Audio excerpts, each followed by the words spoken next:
All set. All right, we're up. Yep. All right, good morning if you're watching. If you're listening later, hello. Good. Now, before we get into all the live show stuff, reaction, all the millions of things, I said this actually at the live show, just so you know, and I think I tweeted out. I did. Show today, no show for the rest of this weekend, no show for the rest of next week. I would say 50-50 for the week after that. Oh, wow. So for at least for the next 2 weeks, there'll be no shows. I would say 50-50 for the next 3 weeks. All right. And as I tweeted, I don't think we've taken a week off this year. I don't think. Maybe we have.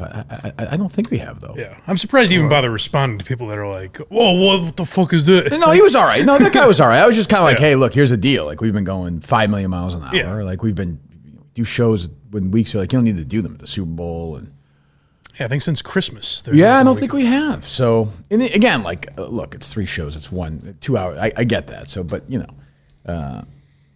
yeah, I'm burned out. So I would like take a couple weeks off, and then we'll be back renewed, and off we go into the whatever the hell the future of this show is. Who knows?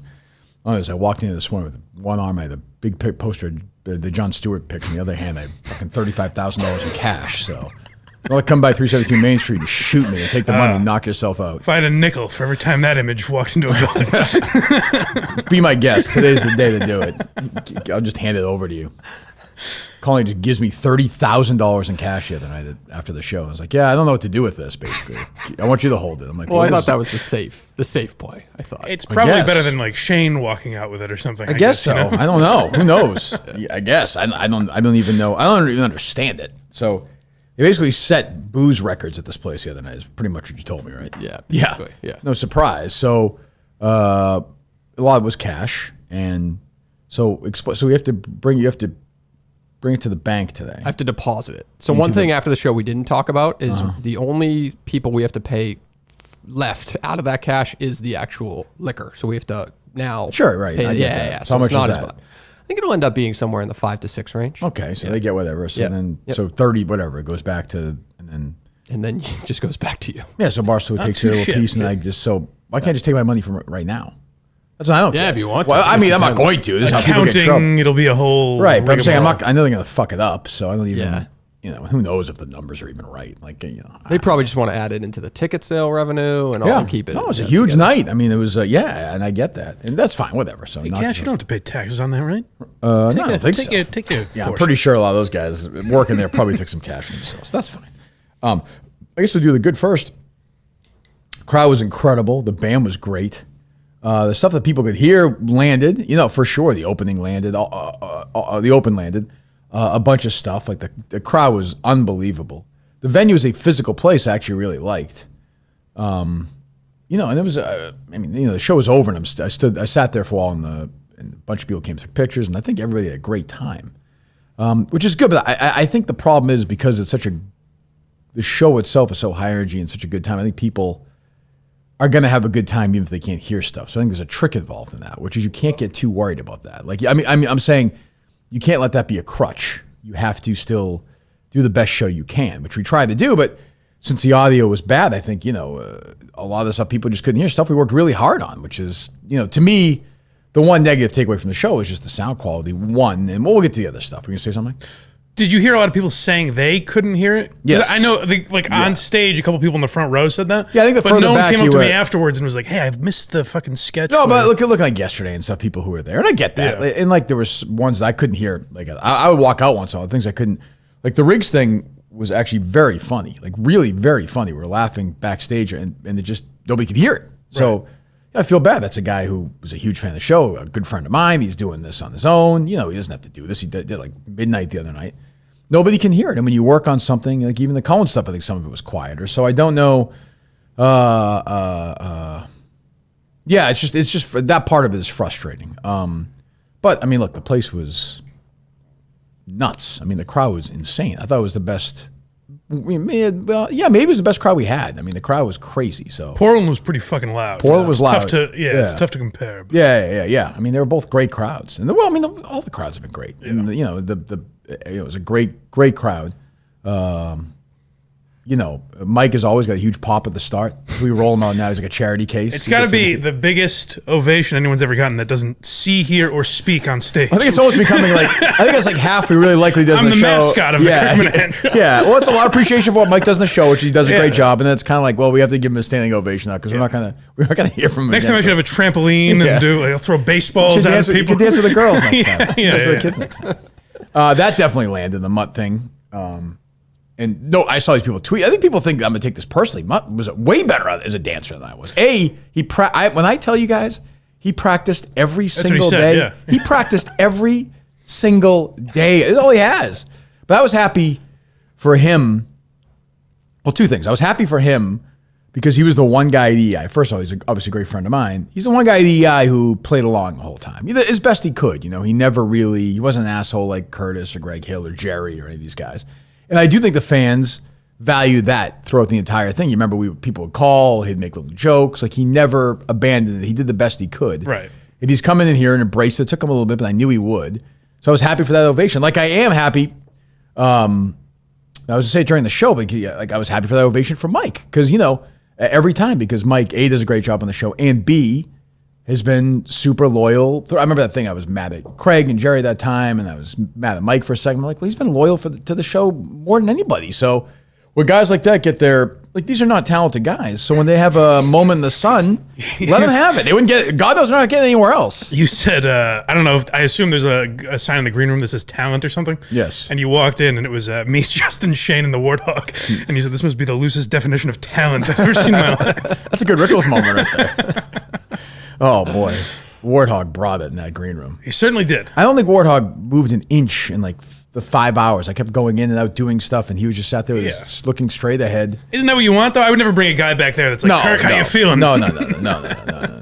So I was glad for Mike. I was glad for Mutt. The Mutt thing. I thought the open of the show actually totally landed. Yeah. So the open of the show was basically, we've done the resurrection, we've done the death. This was my conception. It started with Julie and Justin playing my parents, into me being rolled out in a one little baby onesie with a binky in my mouth. So they roll me out. We do some dance stuff. We do a couple of songs. We do the thing with Mutt. So we should mention that dance studio, Dave. Yes, the dance space in Falmouth. Yes, dance space in Falmouth, Massachusetts. Yes. There you go. Yeah. If you want to find that place, just follow Colin. He follows the leader of that place. That is not true. Jesus God, unbelievable. But they were great. Yeah. They were nervous. The kids were really nervous. Yeah, but they did great, and Mutt did a good job. Yeah, Mutt was super into it.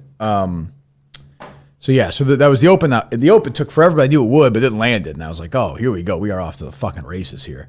The crowd, I actually like starting a little bit late, which we usually don't do. It seemed like it built up some anticipation. People were getting riled up. Yeah. And then it was just, the sound was not projecting well, and the microphones kept fucking up. So you just couldn't hear anything. I couldn't hear Mike couldn't hear me. I had 3 microphones taken out of my hands at different points in the show. I probably had 10. I'm dead serious. I'm probably 10. Minimum. So, when we do the show, we have a million videos, and I saw a couple people saying, oh, it's, that's the other, well, I'll get to that later. But a lot of the show, especially with stuff like the Coca-Cola stuff, where you're like, okay, that's going to be a good 10-minute bullshitting segment, but we just couldn't do it. Right. We're not capable. I could have sat down where Dave was next to Mike. We wouldn't be able to do it. And that, the way that place was, for some reason, it just didn't work. Yeah. So, lesson learned, we won't be there again. But the videos that people could hear, I thought Carabas's video was great. The stuff with Dan and Jerry was really funny. Trying to think of other videos. I'm just blanking over. Well, the Whitney one, anywhere. Whitney one with Mutt was very funny. You doing the stairs was funny. It was the big one was Cullen. Yeah, we had two calls, which actually I said that Dave landed better than I thought it was, because that was a long. But I think some people were saying they couldn't hear some of it. So, oh, really? Because I was saying the whole time that we were doing it, I was like, just my part of the script. I was like, I kind of want this just to be the show. Right. I'd like to watch this for 2 hours. Right. I considered it, and for the first show, the Wilbur show, that wasn't my initial plan. Was to do a 2-hour Cullen thing and not do anything else, not even show up. I considered that. So, but I had fun doing it and writing it, and we had a good time. There's a lot of good laughs, and Clemmer played along, and he got a big boo from the crowd, and. So, the video stuff was fine. It was just really, it was a great show except for the audio issues. And it's frustrating when you work that hard and you go that hard and it's you're kind of blocked by the stuff, then we need to work on that. So, but yeah, overall, I'd give like the Wilbur like an A-. I'd give Portland like probably pretty close to an A. I'd probably give this a B+ because of the audio stuff. Like No Exit 4 was awesome. The crowd was great during the music stuff. They love it. And I'll say personally, I will. There may be a bigger social media thing that announcing this later in the week. I see it's already out there. Obviously, I talked about it at the end of the show on Saturday. I have to tell you guys, like I'm dead serious. I was stunned at the reaction to that. Yeah, stunned that it was that loud. It was huge. Stunned. Like it was Whitney was like, "That's the loudest thing I've ever heard." Oh yeah, I'm surprised you were surprised by that. Legitimately, overwhelmed by it. Like I was stunned that because we've been doing it for so long. I was like, they're probably kind of whatever. It's just part of their lives, but they were pretty emotional. So very excited and happy, and so am I. So yeah, I'll just say I'm doing this show, for many years going forward. So. Well, even when you said it, I leaned over to Conan. I was like, "Is he fucking around?" Like I thought you were joking. No. I think people are still wondering if you were joking because you did make a joke about it. Yeah. Look, is the Yank try? Who knows? But put it this way: the Kirk Minnan show is going nowhere. It'll be a show in 25, 26, 20, as long as Barstool's around, we'll see. Yeah. So, but that was a pretty great reaction. I was very, very pleased with that. So when I see people like that, I tend to forget. And when you do these things and people come up to you and say how much the show means to you, it's kind of crazy. So I want to give them the best show we can. And I will say there was this one, these are the things that still, no matter how successful I whatever, I joined this Facebook group. It's a show group, but a year ago or so. And they're usually pretty nice. I just like to see what lands and what doesn't land. And when the show was over, some guy posted on it. He was like, I've been to all the shows, are great. This one, Kirk totally mailed it in. And I'm like, look, you could say, I didn't say, I just left the group because I'm I don't want to, they should be able to debate on their own. But I want to say, you can say whatever you want. You can say you didn't like the show. You can say the joke stunk. You can say the video stunk. You can say the music stunk. You can say I stunk, Mike stunk, Dave stunk, everything. I have to say the one thing you cannot say is that I mailed it in. You can say whatever you want, but nobody, and I am dead serious about this, nobody works as hard at a live show as I do. I mean, nobody anywhere on earth. Whether you think it's good or bad, that is totally up to you. But I can tell you that is the one where I'm like, you're out of your fucking mind. Just the traveling you did for it. And I don't know about like music. I don't go to a lot of concerts, but like comedy shows, there's nothing close to that. Like it's not even close. Mm-hmm. It's everyone just does their podcast or stand up, whatever. Right. And just even physically during the show. So I'd also love to see how other people in your position would have handled those technical issues. I take a lot of grief for stuff, but when it's going on, I don't know what you're supposed to do. You got to do the show. Yeah, I'm not gonna lie. I considered stopping in the middle, but then it's not fair to the people are still having a great time. Yeah. Like you saw at the end, everybody left. We did the waiting at the end, the Tom Petty song. Everybody took off. But I saw a bunch of people stay on the floor, and I was like, well, let's give them one more. So we did one more, and the people were fucking crazy. So I'm like, I'm not going to leave an hour in because the microphones don't work. I don't think you can do that. No, but I do think you see people do it on Twitter, like musicians, like, those people are assholes. Like, what about the fan? That's not like Axl Rose or whatever. Yeah, what the fuck? Like, we'll get over it. And they did, we got through the show, so. But I didn't know what your mood was because the last thing I heard you say, not into a microphone, was, I'm going to fucking murder you as you put another microphone down on the table. Yeah, to Conan? To Conan, I think. I was just sick of these goddamn microphones. Yeah. It's just, So, yeah, overall, like I said, it was a B+ night when you consider everything. The crowd was an A. Noise of 4 was an A. I thought the material was great, but the sound stunk. So, yeah, it's annoying. It's aggravating, but, we're not going to do one like that for a while, but we just got to figure out, before we do, we just got to make sure everything is correct, I would say, next time. Because if it's not, then it's completely on us. I think it's on us to some extent already, for sure. But if it's like that again, then it's our fault, like 100% our fault. So I would say. I agree. Yeah. So, trying to think about any other show notes. What do you have, Mike? Anything? I mean, I couldn't hear anything, so my notes are mostly about before the show. Yes. Where I just loved watching Steve's interactions and Mutt's. Like I said, Shane walked into some sort of like KMS fan fiction because he walks into the room and Warthog and Justin are captivated by Steve talking about COVID masks in 2023. Yes. I was like, what the fuck is going on? Yeah, it's just unbelievable. Yeah. Steve was in his element. That's for sure. Steve was feeling it. He was feeling good. He likes. Yeah. It's funny. He hated the Minifans when he was here. He loves it. And now he loves it. He just loves it. He's like, he's like going to cornhole events and interacting with them and tweet. Like he's still tweeting about it yesterday. It's like, you got one more day, Steve. Like, and then you got to go back to wherever it is you do it all the time. No one pays attention to. But yeah, he got a great reaction. So, but he's in that great spot. He's in the sweetest spot of all. Like he doesn't have to deal with any of it. I met Ryan Whitney for the first time. I was surprised. He just came to watch. I assumed he had something to do on stage or whatever. He came. He was excited to go, and yeah, it was good to see him there. And Mutt was there, and I'm sure somebody else was there. I forget who it was. But yeah, no, it was good to see everybody. He's like a super fan too, because he literally the first thing he's like, "So you hate these live shows, right?" I'm he's like a fan. Oh yeah, he's into it. No, he's into it for sure. Yeah, he was good. Because he was backstage right before the show, right? Yeah. The green. It was a weird green room. There was no. It wasn't like the other ones were like I had a room. It was very sort of like open, common space. Yeah, it was weird. We never separated the rooms, but there were doors that could. I guess, but there wasn't really that thing. It was fine. I mean, I didn't spend much time back there, so it was fine. But it was good. It was Steve was back there a lot. Mike was there. Warthog was there. Justin was there.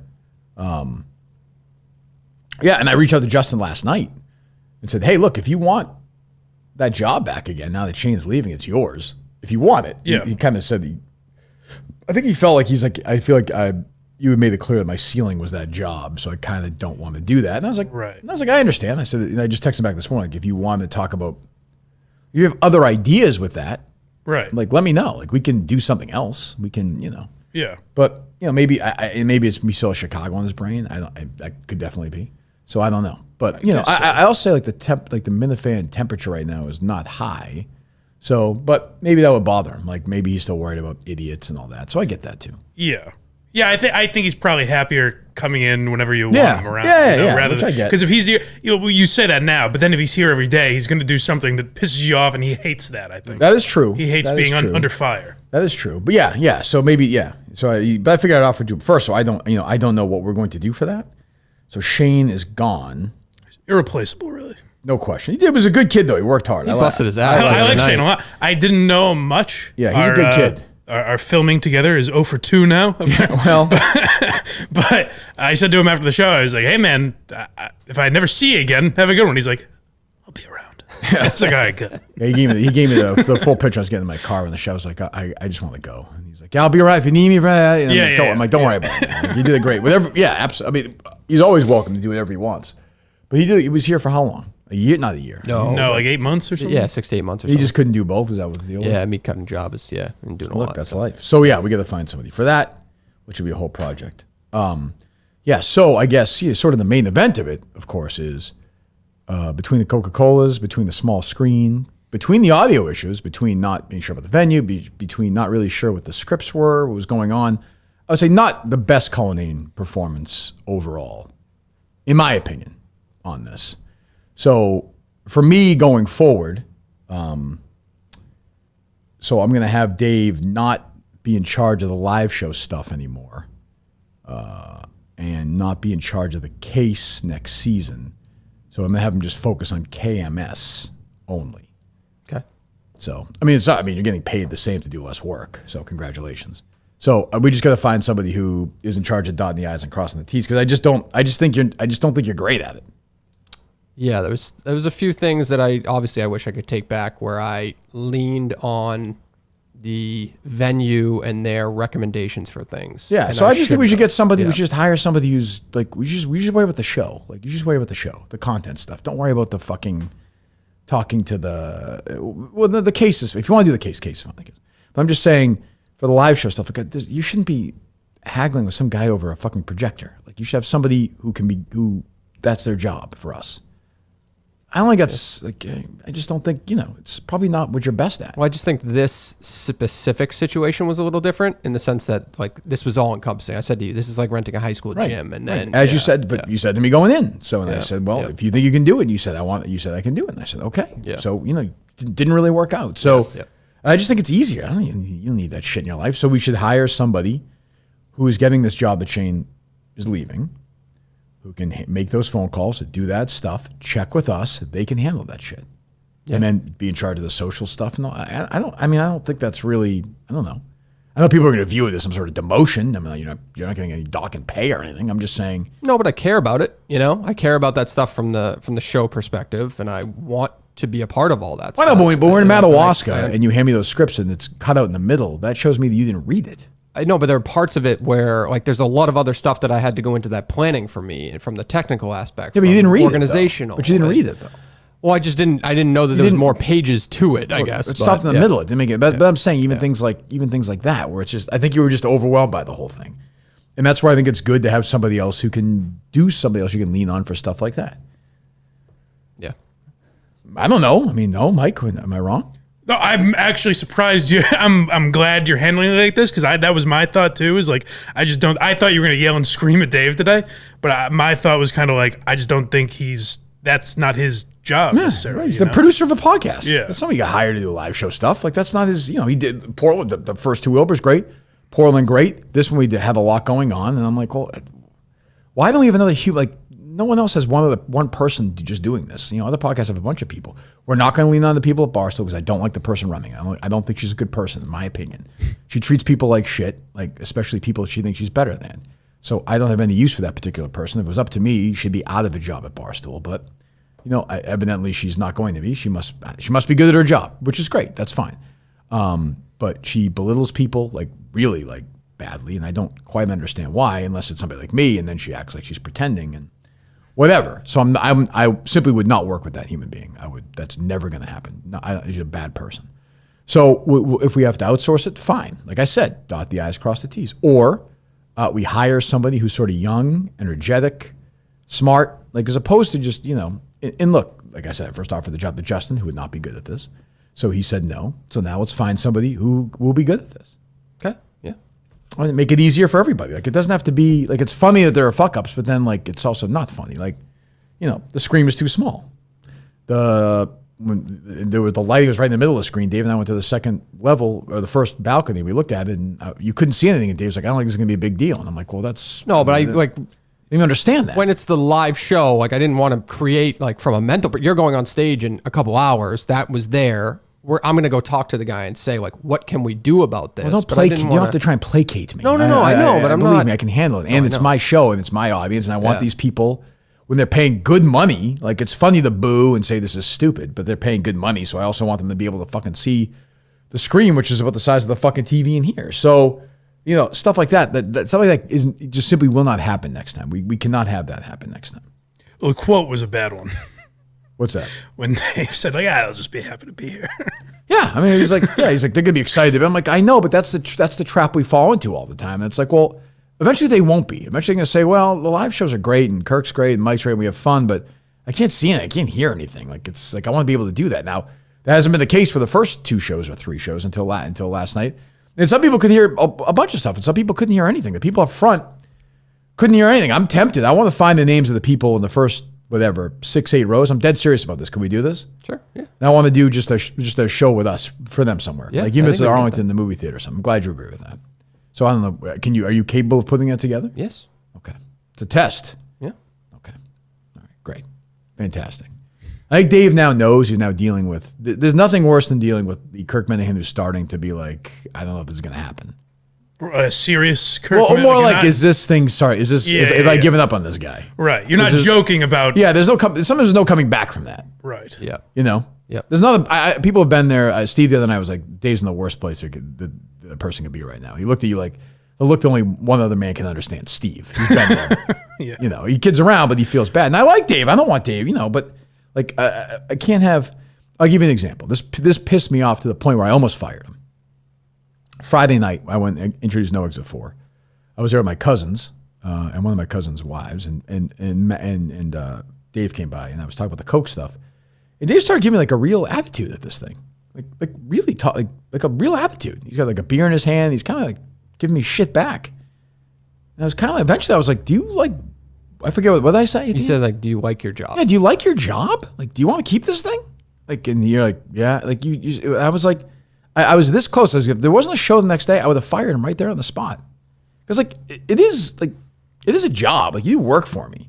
I do, yeah. So like when I'm annoyed with things, like it's like I'd like to see them rectified occasionally. Yeah. And that's where, like, taking recommendations from other people, and in that spot, I was just asking you, like, I can rectify that situation. And I think it did come off, like you just said, it came off like I was giving shit, and I didn't. It didn't come off like that. You were. Yeah. I certainly didn't mean for it to come off like aggressive in any way. So I apapologize if you took it that way. But no, it's, yeah. I don't, but it's just to do it. Like, so that's just, it's, we're teetering on, there's a big few weeks, I would say. We're teetering on some sort of thing here where I know it's something I don't want to do, of course.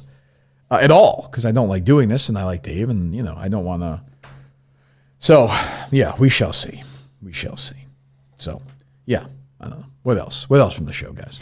Well, speaking of the night before, I have a story that might lighten the mood from that. Okay. Oh, from the No Eggs at Fourth? Well, you weren't there for that, right? I wasn't there. Yeah. I've heard stories. Yeah. And a gentleman that was in this seat, I guess the other day. Oh, yes. Big hit, John Pelletier. Yes, he was at the show and at the VIP. Yeah, well, something you guys discussed was the idea of his hall pass. Yeah. And I guess he approached a female Minifan and said, just so you know, I've decided you are my hall pass. Wow. And I guess when she was... If he had his glasses on, her squirt would have hit his glasses. So if he just took them off from him, she would have blinded him with those. That's not how I heard it. That's how they always act. That's what they always say after. Yeah. Well, I heard after seeing the horrified look on her face, he got on all fours and begged for forgiveness. Jesus Christ.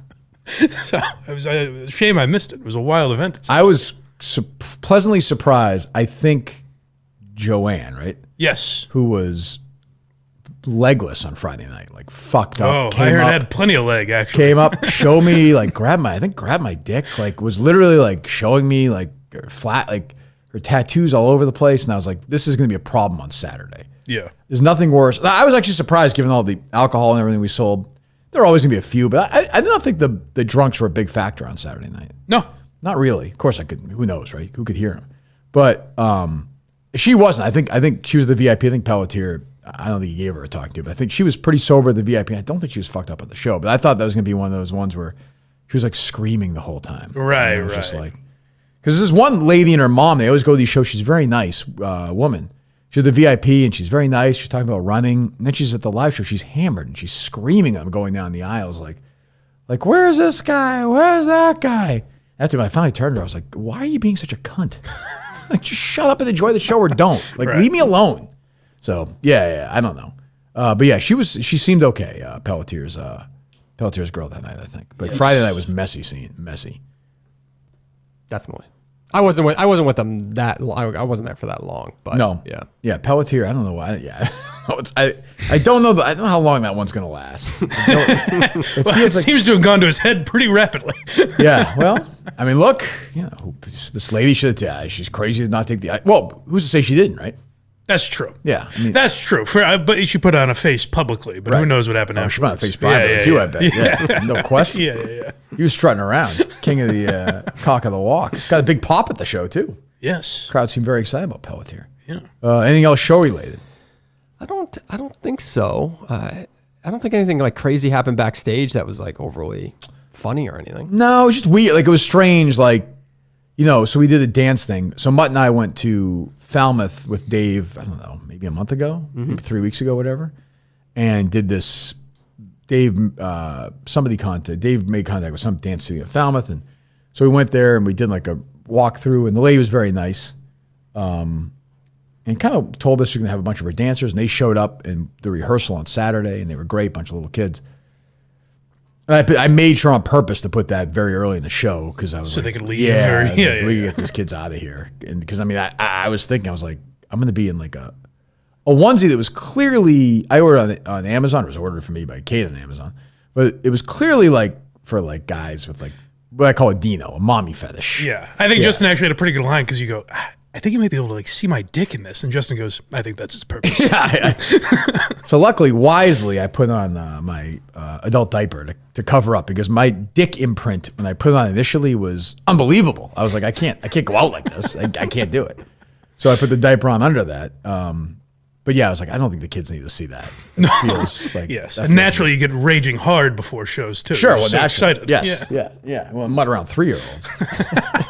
So Mutt was all fired up at that dance thing, and like we were gonna wear like the way I tried to dress was I got some clothes like I would have dressed up in like the 80s, like short shorts and high socks and stuff.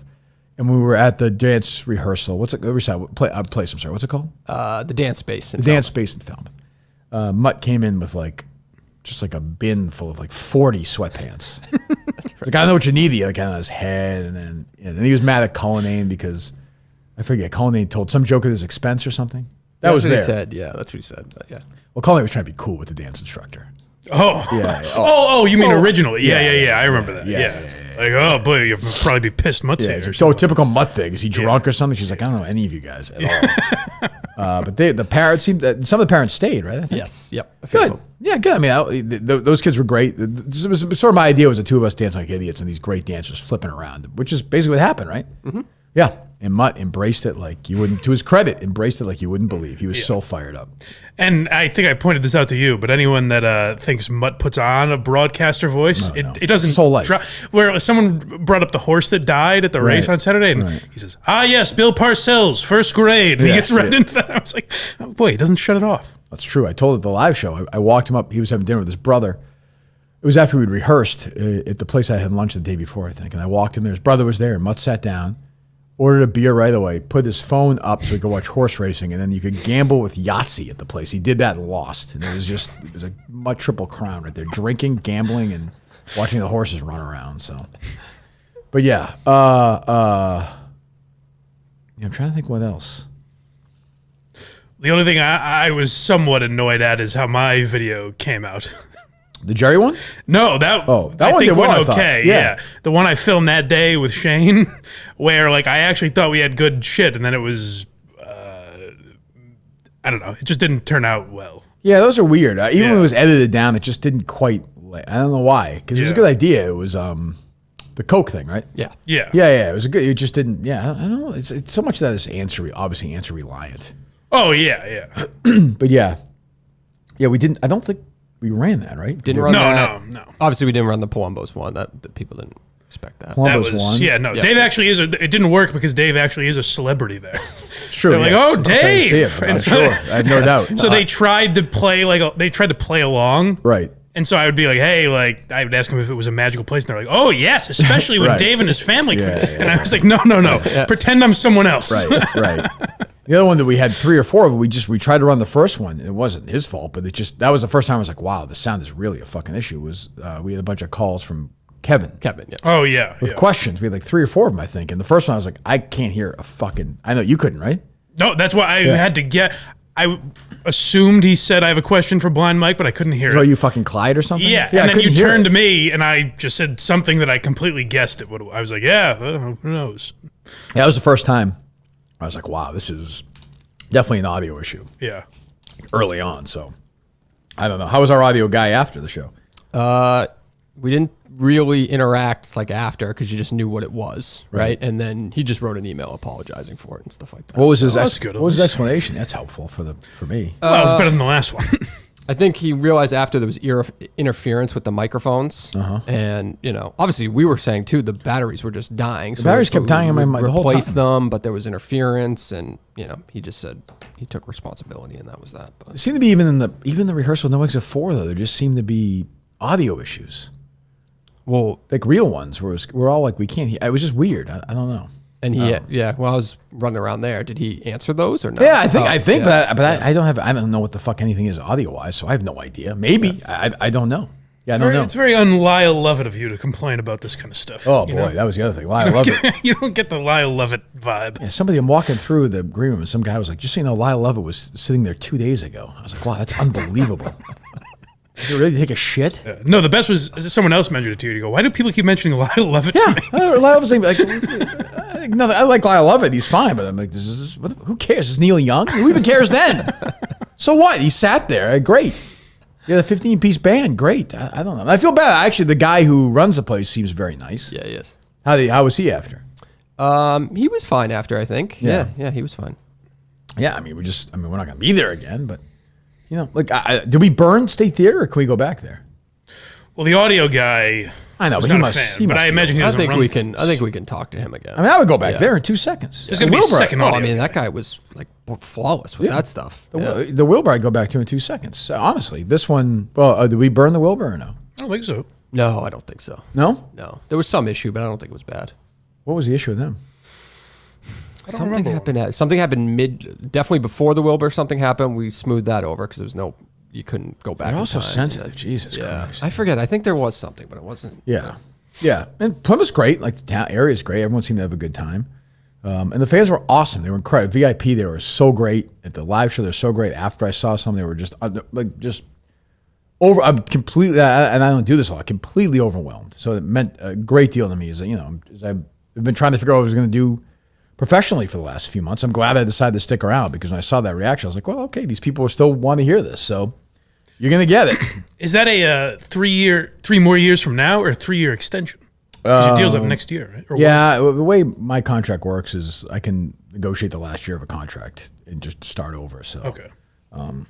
Yeah, we'll see. We're just kind of still tying up some loose ends on that. But I'm sticking around. I'm not going anywhere.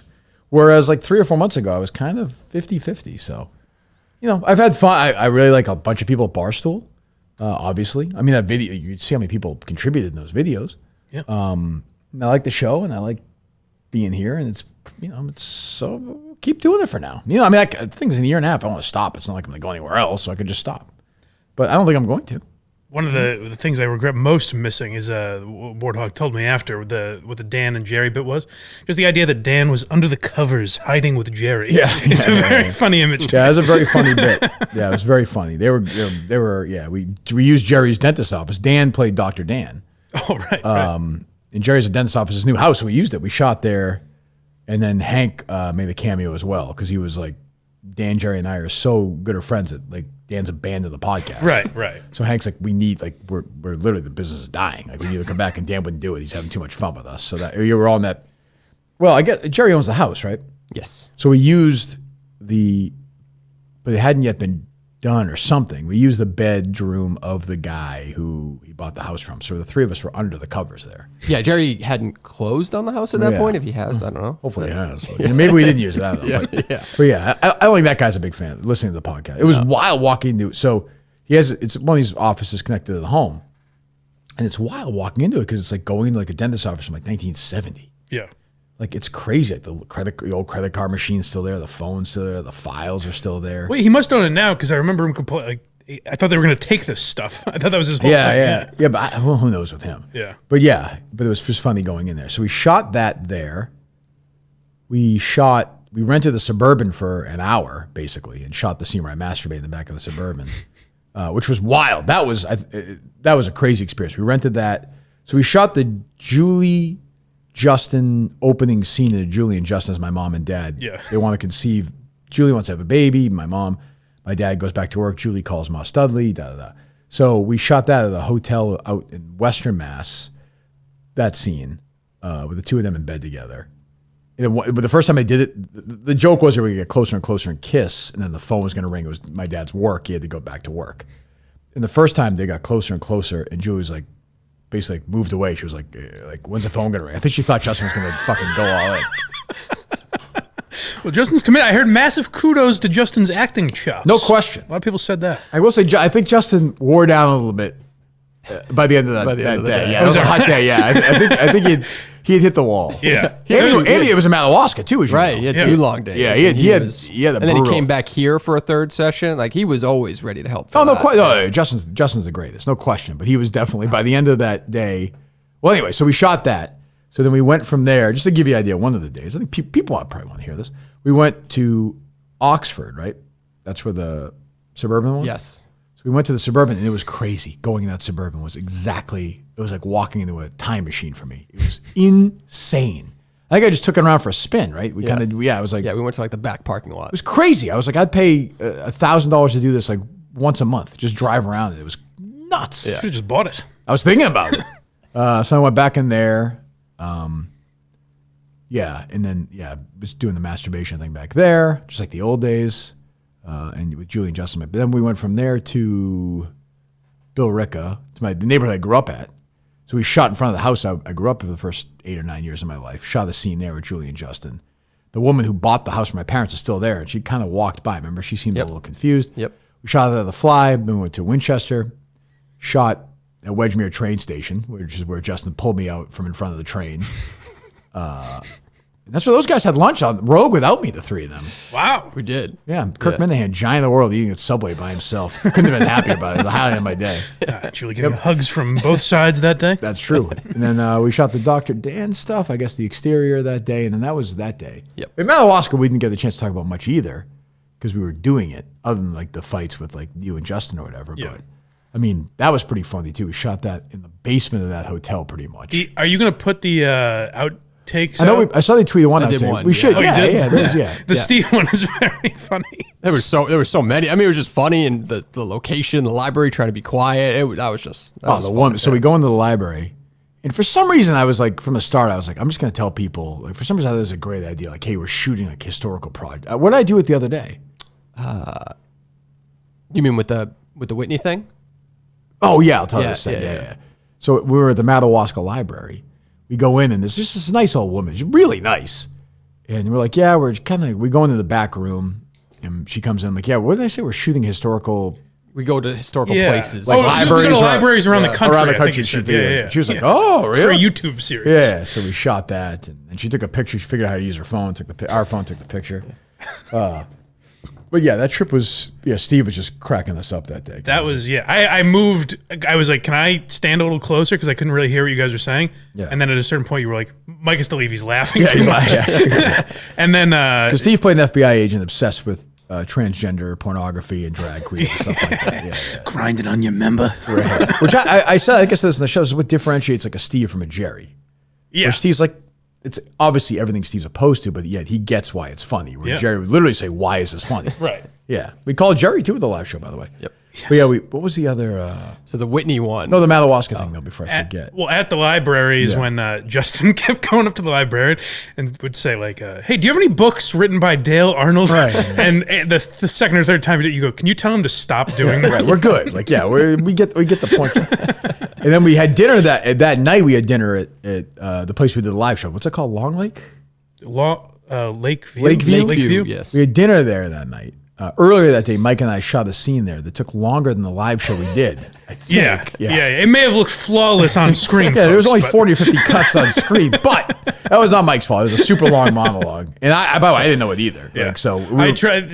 I and Mike has to surprisingly- memorize it. So I can look at the line. Yeah, I tried the Brando thing where I taped my lines to your head. Didn't work. But then I realized it doesn't do much for me. Yeah, it didn't work very well. It was like being back in that room. Any memory? No, it was looked totally weird. different. Weird, Well, it was that also during the day, so legitimately it In the looked totally summer different too, to I me. guess. Yeah. Yeah. That's like a good spot though. But yeah. I am surprised in hindsight being in there this time. It was 150 people or something there, 100 and something. Yeah. I'm surprised it fit that many. It was a small room. Definitely packed that. Yeah. night. I do remember that. It was hot in there it was 30 below outside. Yeah. Yeah. But that was good. Mike did a good job. We did that. And then did we shoot anything in Illinois? We shot your scene. Oh, for the when we did the Corn Ferry. Yeah. Yeah, I think it was just that scene because we were gonna do more of the HOA thing? HOA, but then Yeah. Which nobody could hear at the live show. That was the one nobody could hear. Yeah. It's too bad because it was a good idea. Because that yellow shirt guy was an HOA guy. So I was an HOA owner, and Riggs and Tim Riggles and Montante. I will say if anybody in the Cullen thing, Montante was by far the worst actor. The two worst actors are Montante and Mutt. That's for sure. Is Montante like kind of a dick? Mike was asking. No.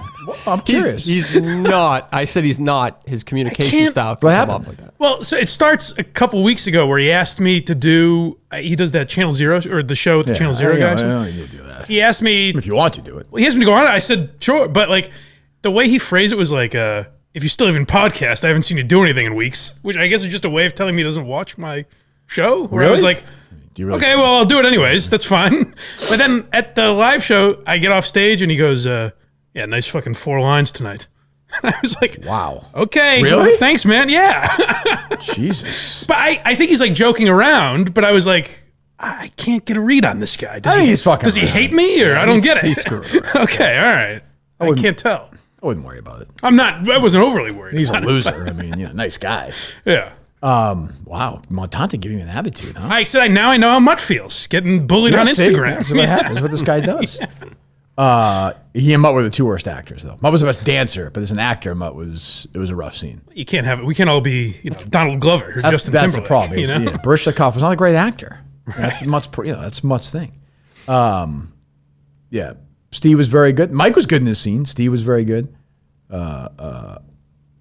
Colleen did a good job.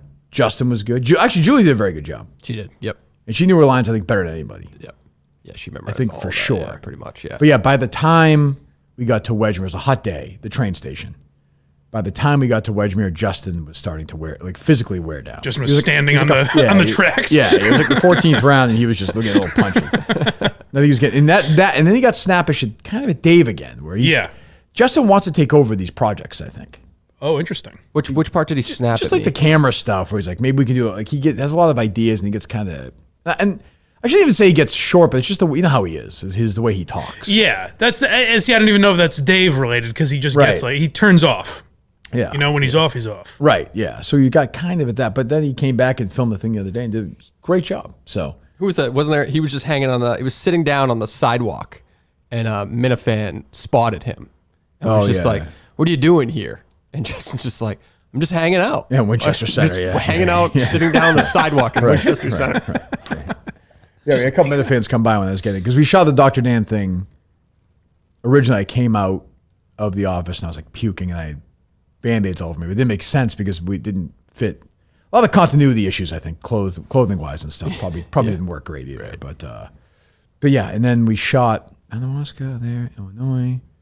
Oh, the New York stuff was we shot Clemmer, who was great. Clemmer did a good job. Yep. Oh yeah, what's the so what goes into that? Like, are you polite? Yeah, I reached out to him. I said, "Hey, here's the script. Like, you want to do it? Like, so if you watch the Cullen thing, I thought it was like back when I was little, like whether it was Columbo or the Rockford Files, they would have like every once in a while like a two-parter, like like a Columbo mystery, a Rockford Files mystery. Yeah. So I was like, I think it'd be funny, like in the middle of the Cullen TV series, there's a Cullen mystery, Murder in Madawaska, right? Where Justin Trudell is secretly a Cullen worshiper, is dead, and Cullen, who's in hiding in Madawaska because everyone's trying to get him, is basically lured out of retirement to solve this murder. Yeah.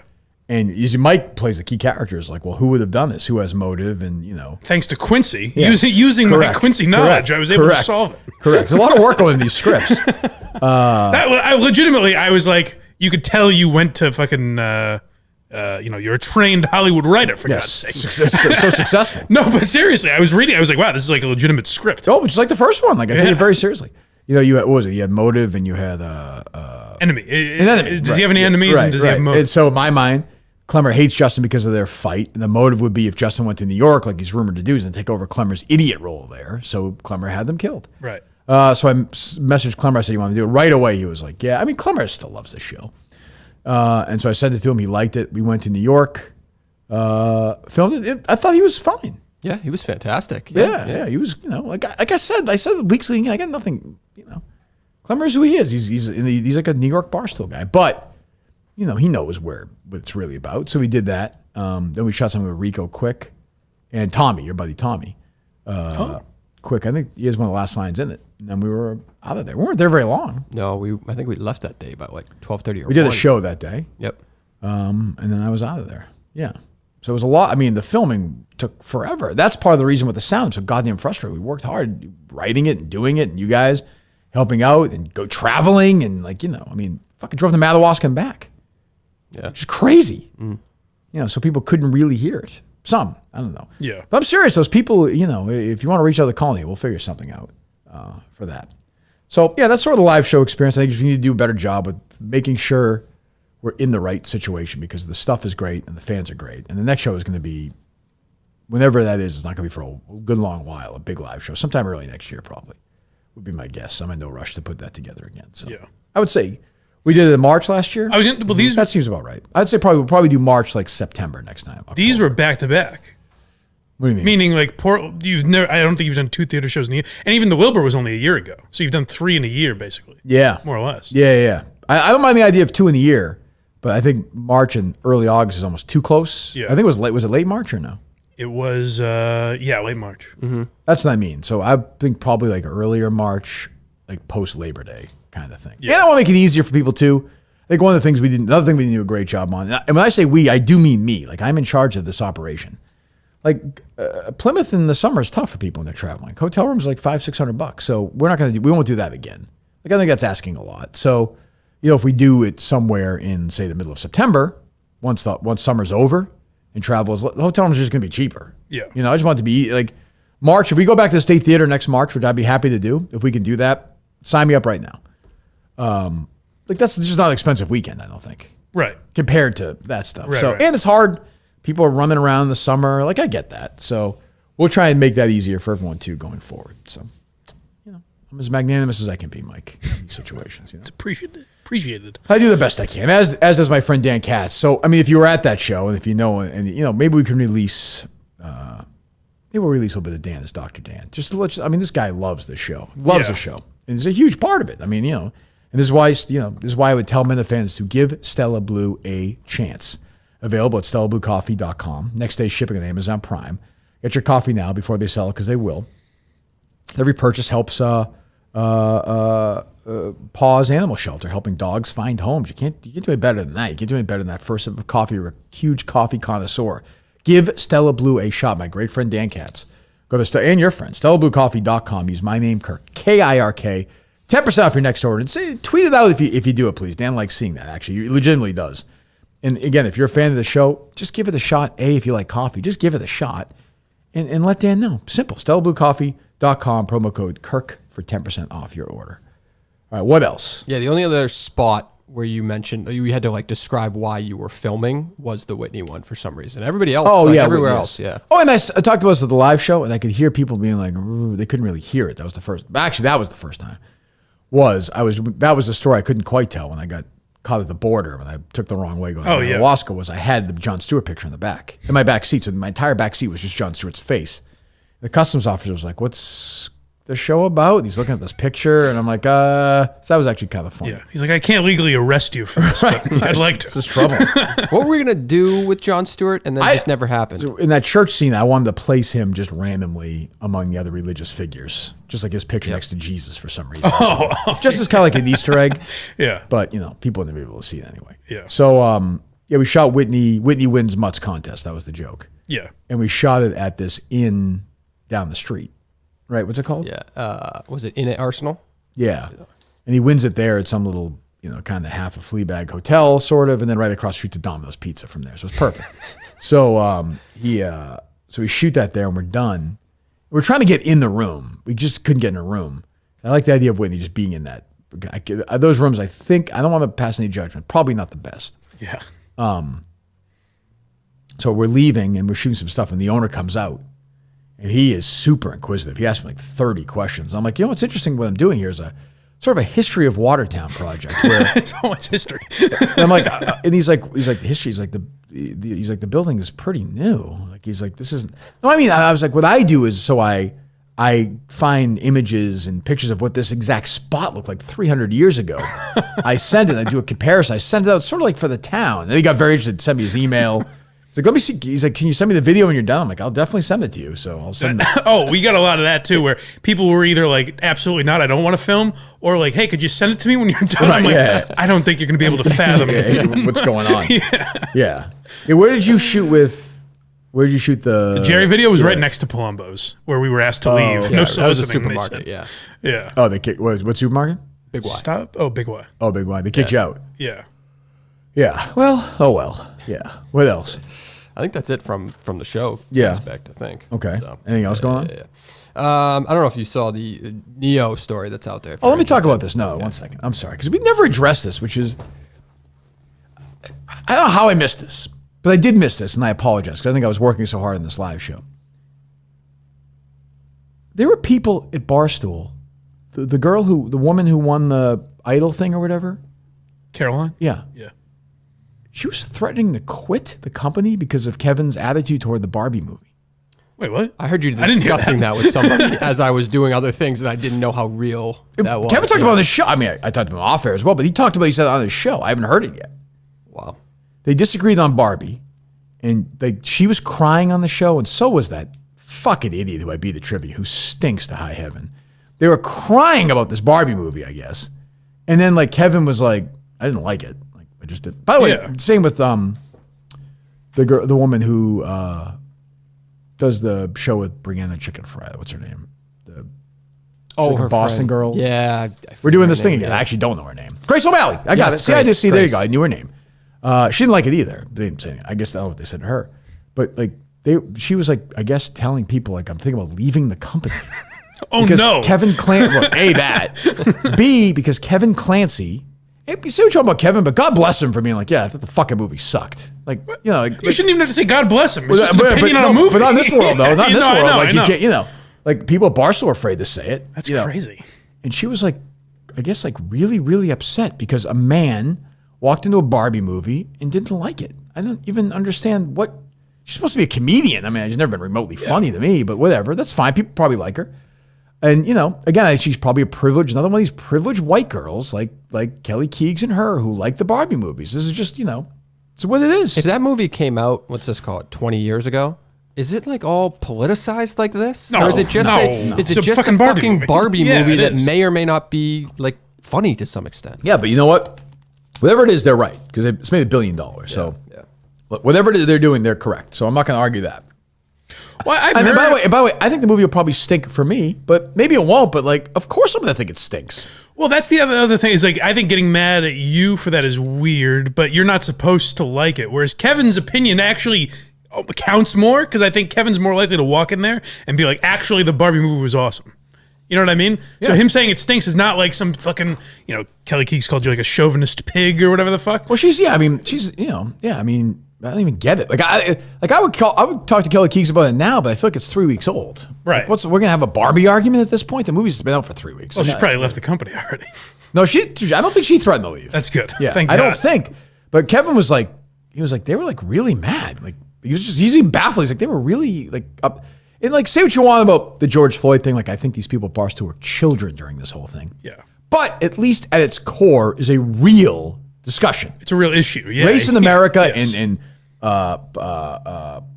police historically towards certain members of the black, all part of the conversation. Like, no question, worth having, done. This is a Barbie movie. Like, imagine saying, why did you quit the company to this person? And she was like, well, somebody was mean to me in the podcast. Not even mean to me.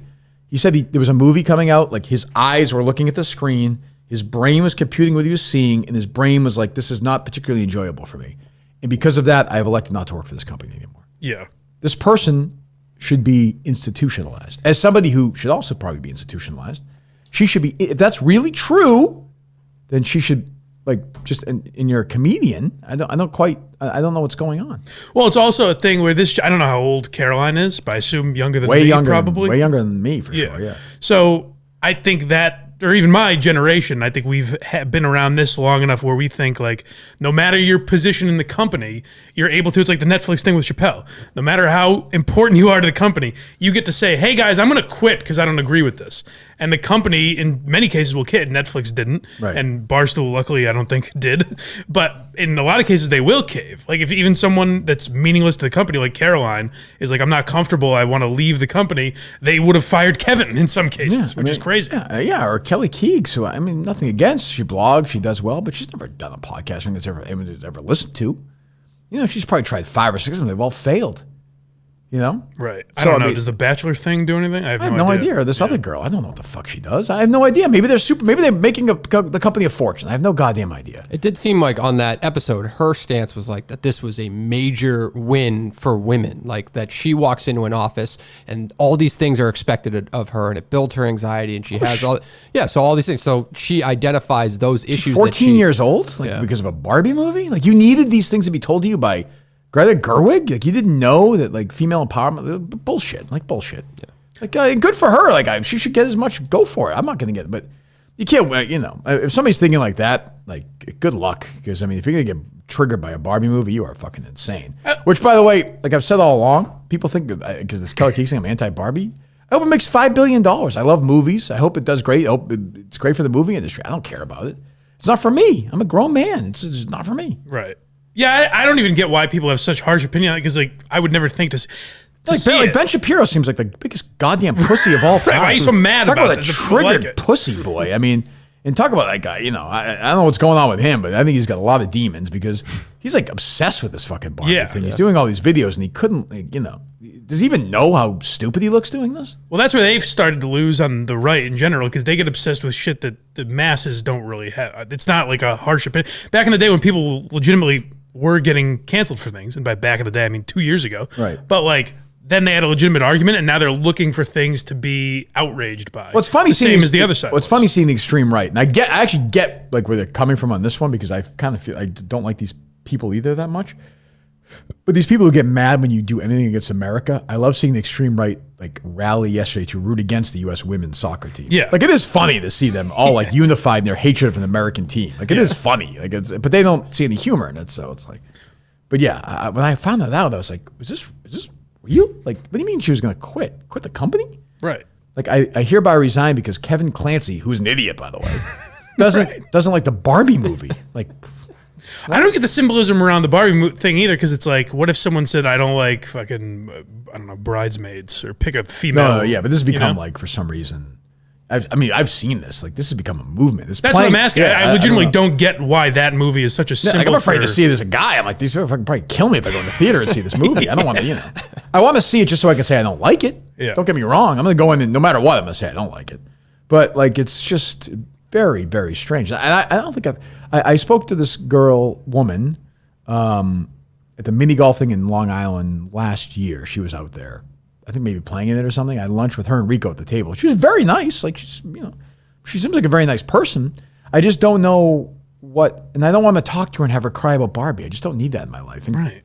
Kelly Keegs, who seems like she can, you know, give and take a little bit, seems like she's also been broken by this. She was like giving Clancy an attitude, I guess. I'm like, what the fuck is wrong with you? Of all people to do that too, like you said, like for Kevin of all people, because like in some cases he's just doing it to fuck around. And even if he didn't Kevin also give Kelly her career? Isn't he kind of who brought her into the Barstool world? Yeah, in that bullshit video, right, Dave? Right. People have no fucking concept. It's like if you misstep once, you're dead to me. You never build credit in the world anymore. Sure. I mean, look, there are obviously times where that's legitimate, right? But then there are times where it's not. Yeah. This is definitely not that.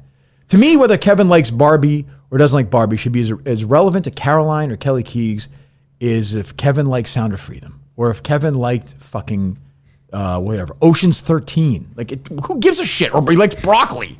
It doesn't matter. I don't get if you like it or don't. I don't think Kevin is saying it shouldn't be out there or it's not. You know what he said was, and I saw the clip I've seen the clip on YouTube where he says this America Ferrera speech is stupid. He's right. It's like. It's not, the message isn't stupid, but it's so over the top that a 4-year-old could have thought of it. But, you know. It'd be great if we play the clip and Kevin's just like, I just don't believe women should leave the kitchen. Right. Like, we're like, oh, all right, maybe never mind. Sure. Well, you know, you listen, man's got his opinions. But yeah, I could not believe that. Could not believe it. Yeah, that's fucking insane. But again, when you let people protest Dave Portnoy for rapping the N-word, then they think like, oh, I can just protest whoever the fuck I want. Yeah, I do think that stuff in 2020, you know, gave people at Barstool. I think some people felt kind of empowered by it. For sure, yeah. Like, now anyone can do that whenever they are annoyed by something. How much of that message, that it's like female empowerment movie, is out there outside of fucking people obsessed with social media? I just wonder, like, do you think that of the $1 billion they've made, like how many people went into it being like, I have to see this movie? Well, all I know is, I have no idea, but I keep saying Riggs and I had dinner in Illinois Saturday night, this Mexican place. Very good. And it was indoor and outdoor seating for it. Outdoor, there was a table of like 40 women, like probably my age and maybe a little younger. And they were all dressed up in pink and they all marched across the street and they were all kind of like fired up about it when they went. Now, I think that's a reason to go and have some wine and go watch a movie. But I think there was sort of this like girl power thing going on too. So I don't know. Maybe. But also it's been a fucking $1 billion though. Yeah. It's crazy. I'm surprised it's had that because it's not like that image that you're describing is the same as like Star Wars or something, but there's a franchise already built around that. Barbie does not have anything. I know it's a toy, but it's an incredible. They marketed it awesome. Yeah. And I do think like there was sort of this swell around Barbieheimer where it became like a thing. The movie, it just kind of caught the moment. And you see it now on social media, these movies, like I said, that Minions thing where those adults are dressing like, sometimes these things just catch a wave and they ride them for a while. Yeah. Super Mario Brothers for sure, same thing. So Yeah, I don't know. I mean, the movie sucked, but on a much smaller scale. Like, people wore Tom Brady jerseys to 80 for Brady. Right, yeah, every day, goofy, stupid. Like, yeah. I saw they're trying to do this for, it was Barbieheimer's organic. They're trying to do it for something else. I think like the Blues Clues. Is there a Blues Clues movie? No, Paw Patrol. Oh, I saw it. I saw it. Sure. It's coming out the same weekend. I think the same studio. They're trying to do Saw Patrol because a Saw movie is coming out the same weekend. Holy shit. I mean, the wordplay works perfectly. Yeah, but when they try to do it, I don't think it works as well. no, certainly. It's just Well, they're kind gonna have of to like explain that one. Like, Yeah. go see Saw and then take your kids to go see Paw Patrol. right or adult. Yeah, it doesn't work. Well, even already, so I had heard that, like, is it Mattel that owns Barbie or whatever? Yeah, it has so now been. they're dipping into the Mattel world where course. Polly Pocket is getting a movie Of or course, something. it's my rule. Like anytime, like I tell people there's gonna be a Top Gun 3, and they're like, no, there's not. I'm like, trust me, there's going to be a Top Gun 3. It made $1.5 billion worldwide. Yeah. Mission Impossible franchise is now sinking. Tom Cruise is going back to Top Gun 3. I'm not saying it's gonna be good. I'm not saying it's gonna make money, but this is what happens. Like, of all the movies that have come out in history that have been hugely successful, there aren't many that haven't had a sequel. Like, obviously Titanic can't have a sequel, so they couldn't do that. If they could, they would. They would have. But like, you name it, there's a sequel. Just the way the world works. It's business. There's definitely be a Barbie 2. Yeah. For sure, there may be a different director, but there'll be a Barbie 2. Like, there's not gonna be an Oppenheimer 2, obviously, but Oppenheimer, which is a 3-hour movie about a guy building a bomb, has made $500 million worldwide. It's 3 hours long. It's fucking crazy. Is it good? Have you seen it yet? It's great. It is great. Sensational. Okay. Yeah, it's great. It's one of the best movies of the last 20 years, I think. But, for this kind of business, it's insane. So, yeah, I don't know. Why, do you have a problem that I liked it? I haven't seen it yet. Okay. I was curious your review. I trust You better your like movie. it. You better like it. You're fucking out of here. I'm walking out. Yeah, you're fucking out of here. I mean, if you didn't like that, forget it. I almost fired you for that Sopranos take. I was crying when you said you like that movie. You found out I emailed Erica Nardini. She's like, "You're still here? What's going on?" Jesus. What else? Did you see, by the way, the that shooting or the attempted shooting in the North End?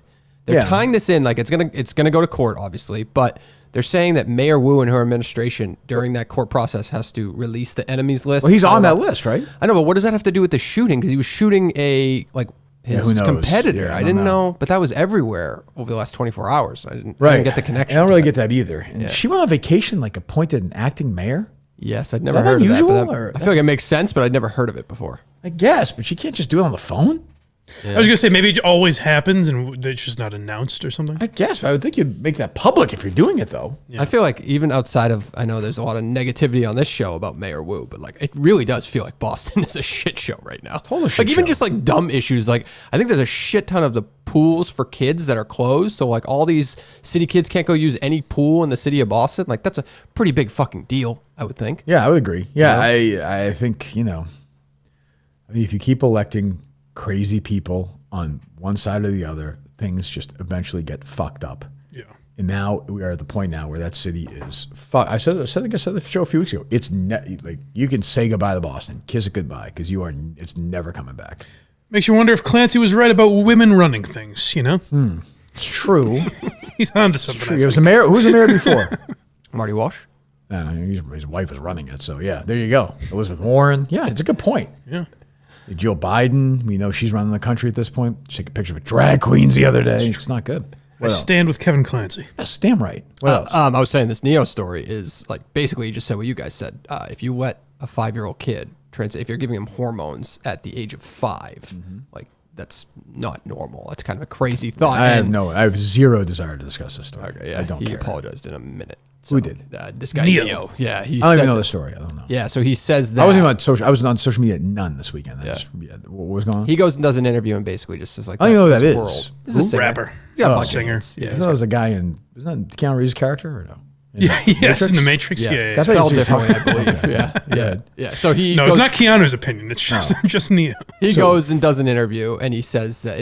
I guess he's just asked about the transgender issue, and the only thing he said was like the kids thing. Like, if you're transitioning, you're starting the process when the kids are like 5 and things like that. You should be put in jail. That was his only point. I He's like, agree if with a- that. yeah. To be clear, I agree with that 1,000%. And he's even using like examples. Like, if a 5-year-old asks you for candy and you're just like handing it out to them, so he's there's no venom in his voice, there's no nothing. nothing. It's a normal conversation.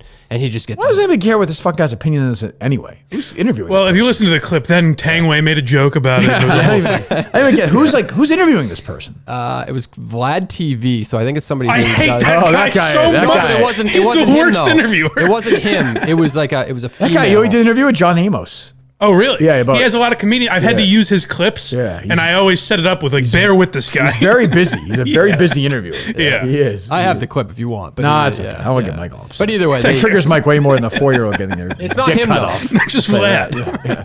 it was a female interviewing him. However, they put it out there. It makes the headlines, and he just gets bludgeoned on social media. And he apologized within, Was he saying he thinks it's a good thing then? Oh, he's just saying I have a lot more to learn. He did that basic. Good. Yes, That's probably true, I guess, but I don't know about this particular thing. Well, there you go. All right, what else? Do you want to play the Julie Carano, Jesus, DeCaro thing? The video that was out there. I saw you retweeted that. Well, she's like, you could say, this is what happens over the course of time. Like I felt that way about a lot of these basketball. Like this U.S. women's team is just not particularly likable. Like Megan Rapinoe, is that how you say her name? Rapinoe? Rapinoe. Yeah. She just does not come across to me as a likable person. You can't win when you say that, right? Because whatever this is. But she just doesn't. Like, she just doesn't. The team didn't seem particularly likable, and they stunk. Like, you can, that's okay, right? I mean, can't you say that? I don't see why not, but then they think it's because she's a woman and she stands for 5 million equal pay and all this shit. They should have, look, if they bring in equal revenue, they should absolutely have equal pay. If they don't bring as much revenue as a soccer team, they shouldn't. Just as, by the way, if the U.S. women's soccer team brought in more revenue than the men's soccer team, they should be paid more than the men's soccer team. Don't they? Wasn't there something the last time this came up where they do? I thought they yeah, did bring in more. I don't know. I remember this, but if that's the case, then fucking pay them more. Who would have a problem with that? Right. I couldn't even tell you a player. Oh, who's the player who was in jail? Brittany Griner. Should she make as much money as like Giannis? Well, the league loses money. Yeah, it's a tax right. I don't. Should Rose Zhang make as much as Rory McIlroy? Like, of course not. They don't bring in as much. Now, if you paid the gymnasts, should Simone Biles have made more than some man? Of course. Like, even like Serena Williams, I could make that argument for. Well, sports is where it's a psychotic argument, because where it should be an argument is like, are two lawyers at the same level, a man and a woman making the same amount of money? Not is LeBron James making as much as Brittany Griner. Yeah. Now the soccer team probably, to your point, may have a great point. So then pay them equal. I don't give a shit. She just seems annoying, and she seems like she just doesn't stop with this stuff. And she's embraced it. Like, she's become now this person. But it does feel too, but because of that whole anthem thing or whatever, that they're trying to specifically find things to tarnish her name. But she seems like I'll go back. Like, she's been around a long time. Before this politicized world that we live in, did people hate her? I still think she was never Mia Hamm level. But she's not. There are likable people, not likable. She's not come across a likable person. But I'm sure Julie DeCaro, what did Julie have to say? Well, Julie was comparing, she was talking about the Barbie movie. Did you see Oh, that? yeah. What did she say? What I thought about the Barbie movie and my overall impression. First of all, she started by saying a lot of people were asking me what I thought about the Barbie movie. Julie, over here. How many was she? If Margot Robbie had turned it down, was Julie DeCaro next in line for that role? I've heard rumors about that. Well, based on the first original cast? casting, Yeah, I can maybe, see yeah. that, She's a gymnast. That's true. She was a gymnast. What I thought about the Barbie movie. And my overall impression was that I liked it a lot. It was way more feminist than I hoped it would be. It was thoughtful. It had some really great funny moments in it. And I think America Ferrera's speech about what it's like to try to navigate the world as a woman was perfect. I felt it could have been about 20 minutes longer That would have been add good. in all the That would have been good in the theater. So fucking crazy. I always say that about movies. How's that lawsuit coming, you fucking dummy? Jesus Christ. That's why Justin was so distracted that day. It's true. the weight of the lawsuit on him. 20 minutes longer. What an idiot. Jesus Christ. They got books sold 100 copies, like legitimately, not like libraries, not schools. No, except she does do a lot of speaking events. So that's What's that mean? I'm saying somebody, one by one, outside. somebody going to the bookstore and be like, oh, I want to buy this book. No. You know why? It's because Justin read it. That's why. I know. It probably would have been the best. Already heard it on YouTube. Yep. Sorry. But not really. You didn't really hear it because none of the words are pronounced correctly. But like literally, like, oh God, 20 minutes and longer. I like the idea that she's like, it's way more feminist than even I had hoped for. Oh, good, this movie's way more feminist. What did you think Barbie was going to be? It's a fucking female director. It's about Barbie. The credits are done. She's still sitting there. Like, there's got to be more. Come on. Where's the rest of it? It's America Ferrera scene's only 4 minutes. It should be 24 minutes.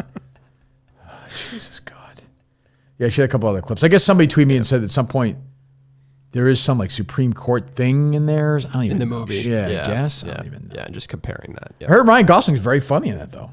I was gonna say I've heard some people say it's better than it's not whatever. For some people have made it like a political thing, but it's like funnier. I'm than sure it people are is. It's giving co-written by credit Noah for. Baumbach, who wrote and directed The Squid and the Whale, which is one of my favorite comedies in the last like 20 years, with Jeff Bridges and Laura Lane. It's very funny. It's a really funny movie.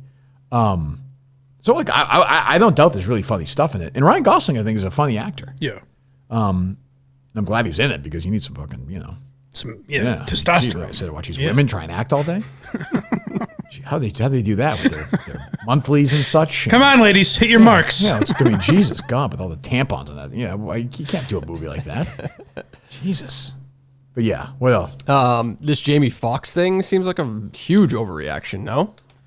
He's a Nazi. I don't get it. He's a vegetable one day and he's making apologies the next. What the hell's going on with this guy? So his quote was, "They killed this dude named Jesus. What do you think they'll do to you?" And then he wrote, "Fake friends, fake love," were his hashtags. Damn right. So you immediately think the "they" is referring to Jewish people? I legitimately don't take it that way, unless there's something I don't know about. I kind of did, just because but I read it after the reaction. So Yeah. to be fair, I don't. I thought it was they like society. Maybe. That's how Did he I. apologize or no? Oh yeah, he apologized. Yeah. I saw Jennifer Aniston took shit because she liked it or something. But I think she said it was an accident. Oh, Or right, unless she's just sure. like randomly denying it. Yeah. Yeah, okay, right now she's not a Nazi. Okay, Jesus. It's like when forget. Jerry likes tweets. Right. It's not an endorsement. Is she one of the people who is a Hollywood pedophile like Oprah Winfrey and Barack Obama? Is she part of that QAnon? They said they're like Jennifer Tom Hanks. Aniston? Is she one of them or no? I've never heard that. Because you've heard the Spielberg, right? Hanks, Hanks for sure. Not Hollywood, Oprah. but Bill Gates is always in right? there. Oprah, Bill Gates. There's a whole list they always have. I don't know Yeah. who's Jennifer Aniston's not on it. You're saying that's good. That's good Not for heard her. that. I don't think so. Okay. Should she?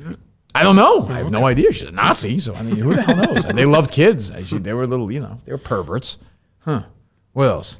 You see Elon Musk he will pay people's legal bills if they get fired over likes or tweets. He will pay their legal bills. So I was saying to Mike, that would be like the Red Sox pitcher there who had remember that? likes. If he sued the Red Sox, they would have to cover his. There was a like I saw the other day that some guy liked and he got suspended for. What was it? It was yesterday, the day before. I was actually in the green room reading it. What was it? athlete got suspended. Something. Yeah, I think so. He liked. It's probably a January 6th thing, I guess. I don't even know. Well, my point, because Cullinane was like, that's a lot of people they're going to have to end up defending. But my point was, I feel like we read about most of the cases of that probably. That's probably true. You know what I mean? It's not going to be every day someone's knocking on Elon's door, like, got fired. True. Yeah. Probably. That's probably true. I feel like you read about it probably though, like at least like twice a month with athletes and celebrities. Yes. Somebody finding a like tweet or something and getting taken off a movie. Yeah, but even a lot of them will be able to afford. They don't need Elon to defend. You know, in that situation, you know what I mean? right. I'm saying the common man that's getting fired for that is probably pretty minimal. How about Reamer tweeting out, like, direct messaging any salacious Alex Verdugo stories? Did you see that? No. I guess Verdugo got benched 2 days ago. And Cora was like, team decision, but I guess he really fucked up. And Reamer's hearing something. So he's like, let me know if you have any like bad Alex Verdugo stories. And I was like, all right, take down the Red Sox, Reamer. Go for it. It'd be great if, because you were saying Reamer doesn't listen to the show. It'd be great if he's like, guys, turns out he was on Snapchat 5 years ago. Well, I saw everyone messaging him like, the Snapchat thing, right? It's true. Yeah, we had Francona's son on, right? Yeah. Was that with you or was that with Steve? No, it was Steve. That was early. Nick Francona? Yeah. That was here, though. Yeah. Yeah, I do remember that interview. But yeah, you hate to see the Red Sox taking shit right That now. was on, actually, I don't think me and Steve were not here. I think we were on the way to Madawaska, if I remember correctly. For what? The first Madawaska show. So I think it was. For the Verdugo interview? For the Nick Francona interview? I think it might have been DEC and Carano in here. Oh, is that true? I don't think I was here, so I'm pretty sure. You might be right. I mean, Yeah. that would have been the winner. That would have been the offseason when they traded for I him. think so, yeah. Really? Yeah, it says, Steve was Madawaska bound. Yep. Kirk and Mike welcome. Oh, so I was here. Yeah. Kirk and Mike welcome Matt into the studio to produce the show. Oh, Steve went up before you. Yeah. Yeah, so you and I did a show with Carano before. Is that Yes, what and you happened? remember the big welcome party we had for him. I don't. Welcome, Matt. Come on in. Is that what? Carano had a tweet last night that he was like watching. You ever seen Spikeball? And I mean, I think if you saw it, you would recognize it, right? yeah. And he was like almost like, what am I looking at? I've never seen this before. Jesus. And it's like, that's what you were playing, Mike, right? Spikeball? Yeah. With Portnoy? Yeah. Yeah. He's never heard of it? Yeah, that's what he was acting like in the tweet. It's very weird. Yeah. Hasn't seen my work. I don't follow him on Twitter, if I'm being fair. But yes, I should, given this music. Yeah. I will take a few calls. Right. Wrap up for a few weeks. Did he have... Thank God. Oh, we should describe that call, too. Go ahead. I wanted to... Okay, I didn't want to... I didn't know if you were ever going to talk about it. Oh, yeah, I was waiting till the show. Waiting till the show. Okay, yeah. All right, so you guys talked to him? Yeah. It's pretty funny, actually. He's fucking... Yeah, so we called him... So we called him. I was like, oh, I thought it would be funny if Carano, because we had DC at the last one. So I like the idea of each show bringing back one of these like guys, you know. Yeah. So we was like, oh, let's call Carano. Was he going to sing? He was going to sing rape or something, or or just. I mean, I don't think you specified it. That Huh? You didn't even get to the point of And so I'm like, hey, what's going on? He was like really upset. You could tell he was like tense. I was like, hey, we're doing this, and what did he say? It was a total annihilation of our relationship. Yeah, the thing I did. I was like, all right, well, hey, good luck. Colin was telling me that he wants that quote tattooed on. Colin was like worked up afterwards. No, and it was just like it was such a like over the top statement to make to you. I would just think he would just be like, nah, I don't care. Like knowing you, like you would just be, oh no, I'm not interested. I was like, all right, man. Well, good luck. Like I don't know if that's how you feel. That's how you feel. I'm Well, the best part, because Colin told me right when it happened. Mm-hmm. And the way he described it was like the full conversation where you pitched it to him, and he's like, "Well, no, obviously not." And you were like, "Well, why?" And he's like, "Well, you know, it was a total annihilation of our relationship." And I was so close. I wanted to go in, and I was like, "Why even do this?" I'm like, "All right, man. Like, good luck. I don't know. If you're gonna be a humorless dick about it, go for it." But that's Carano. He has this. He's kind of like Clemmer. They have this inflated ego sort of thing. You know, the place would have went fucking nuts. They could hear it. One way or another, yeah. He got some booze, and like it would have been good for him. Like it's good for Clemmer, it's good for Mutt, but you know he wants to do his thing, and I don't know how he makes a living, but hey, good luck. It's interesting because I would think Clemmer would be more likely to like if Clemmer was like no, I would completely understand that actually, whereas Carano, I'm less understanding of it. Yeah, but I think Clemmer is like, look, I actually owe this career to this. Sure, guy, yeah. And like I said, like I'm Clemmer's whatever, it's fine. Well, I guess my point said that was the strategy all along the other day. What? John Pelletier said that was his strategy all along. Clemmer's strategy all along. He did say that. He said that's right. Clemmer he did. told them in confidence that he had his master plan pulled off by arranging Barstool Idol, finishing 8th, and then looking weird. There's a whole plan. You were the path. My point was more, you were harsher on Clemmer than I remember you being on Carano, I thought. Yeah, I think so. I mean, I'm sure I was a dick to Carano. I have no doubt. That's why when these guys are like, no, I'm like, sure, I get it. Like, you don't have to do it. Yeah. You know, I think they want me, you know. But like Carano is so, I don't quite know what the word is for him. Like, I don't have anything against Carano, but he's kind of a dick. He kind of gave off that arrogant thing, and I was like, unearned arrogance. I use that term not just because it's so in my head. Carano's never accomplished a thing in his life. Yeah, you know, I mean, other than probably suck at 12 cocks once at the rest stop, but you know, like, which is not insignificant total. Sure, but I mean, he's never done anything. Like he's a zero. His life, if he died right now, he's accomplished nothing. So I don't know why he has his arrogance, but I find it amusing. Like, and I got nothing against him. I had to laugh when he did. Jim Murray had a good line about him at the live show that was funny, I thought, in that video. So what was it? Yeah, well, what can you do? That was ones where the audience could clearly hear it, and yes, couldn't. Those were always weird. Yeah. I don't know. Who knows? But yeah, that was very funny because we hung up with Carano. We were just laughing. I was like, I mean, if you can't laugh at that, that's like, you know, poor Carano.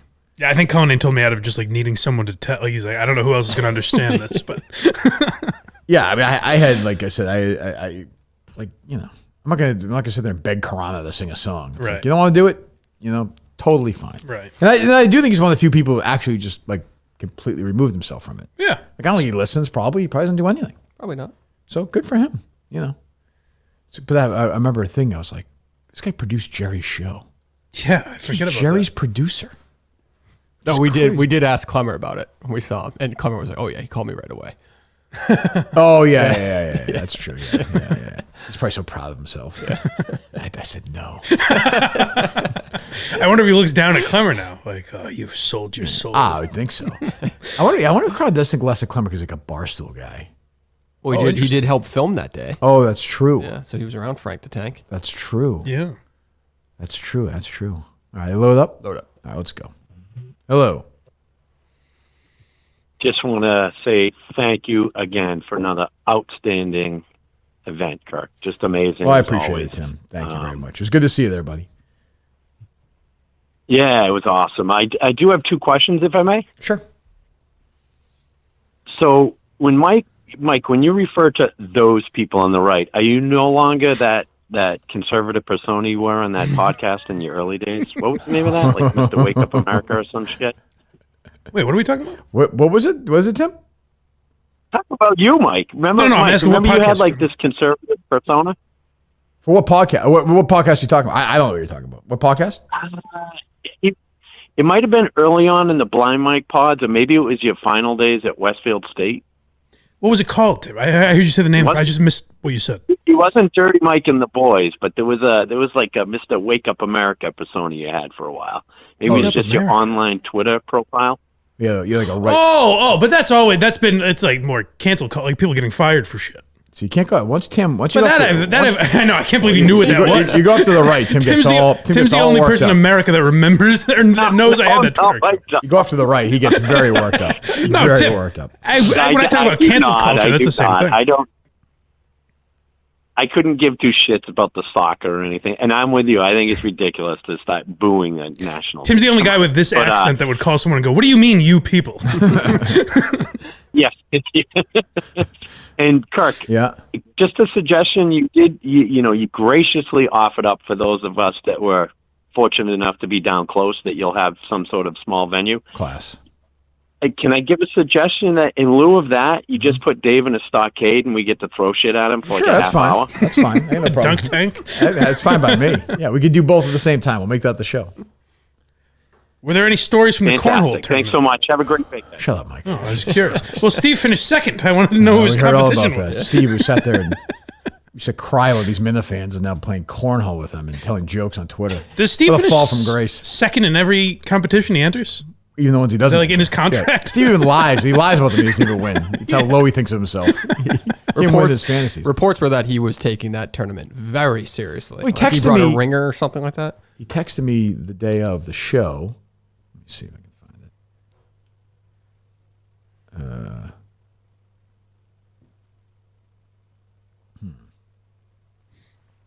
Oh, so I was talking on the phone. He was like, he's like, what time do you need me? What time do you need me there? I'm like, it's fine. You have to do anything in the rehearsal. Like whenever you want to show up, fine, 4 or 5, whatever you want to do. Yeah. He's like, fine. He's like, I got hoodwinked into some cornhole tournament with these guys. I'm like, oh yeah, you're not dying to do that. Oh, he was pissed at Cullinane for showing up too early. It's like, fucking Cullinane told me to be here early. Yeah, did you tell him to be there early? No, I think I said like 4 or 5 or something. I don't know. Yeah, what else was he going to do? I didn't know what was that. Yeah, but that was just a suggestion. I didn't know He was none too pleased. He's looking for reasons on that one. Hello. Hey, Kirk, it's Nicolas Cage. Hey, Nicholas, how are you? Good, thanks. May I ask you a trivia question? Sure. I'm glad to hear about your contract extension and that you survived the horror of the audio issues at the live show. Uh-huh. Now, speaking of extending one's career and surviving horrors, I'm now in the video game Dead by Daylight as my real-life self, alongside characters from Stranger Things, among others. Matthew Modine, who is in Stranger Things, Yeah. co-starred with me in my criminally underrated 1984 film Birdie, Birdie, directed yeah, by the sure. late Sir Alan Parker, Right. and with music by Peter Gabriel. Yeah. Who scored Birdie on the 18th hole of the final round at Shoal Creek to seal the win of the 1984 PGA Championship? Way to travel. For Lee Trevino? That's right, Kirk. Oh, okay. Thanks for your time. Thank you. It's amazing with Nicolas Cage's schedule, the amount of thought he puts into these It questions. does work a lot, but yeah, I've seen, like, especially filming stuff recently, there's a lot of downtime. Yeah. You gotta wait for lights and adjustment and stuff like that. That makes sense. Yeah, he's not, he's plenty, I'd imagine. Hello. Hello. Thank you for another wonderful show, Kirk. Thank you. So any thoughts? I know in the past you're totally against this, but just based on the audio issues that we had on this one, any thoughts of maybe putting out the videos on the feed while you guys are off? Yeah, I think we're going to do know, that. Yeah, I do think we're going to do more That'd be of that awesome. for this show. Yeah, that seems fair enough. I would thank you. Okay, well, can you? Thank you, buddy. That seems fair to me. I don't like doing that, and I've seen people suggest. I've got some tweets, and stuff about us doing the show like on pay-per-view or something, that I will not do. No. No, you gotta earn it. You gotta be there. That I think is fair. Yeah. Yeah. Hello. Kirk, what's up? It's Dan. Dan, how you doing? I'm good. I'm not going to be able to call for the next few weeks. Why is that? Maybe like 2-3 weeks. I'm pretty busy. I'm not going to be around. Okay. I mean, I won't be on either, Dan, so it kind of works out. No, I won't be calling you. What's going on? I'm just busy. Okay. Ryder Cup coming up. Sure. Orange Ferry Tour. All sorts of stuff. Okay. What do you think of Bryson yesterday? Yeah. I can't. A 58's a 58, but it just seems weird when it happens at Live. I almost feel like it didn't happen, or like it's like orchestrated or something. It just seems strange. I feel like a 58 is pretty impressive. No question. I'm not saying that, Dan. I'm just saying, yeah, it was a good score. Are you in the middle of the highway, Dan? I'm standing on a highway. Yeah, Okay. Phil Mickelson told me to go fuck myself, and I'm thinking about ending it all. Well, don't let me get in the way of that, Dan.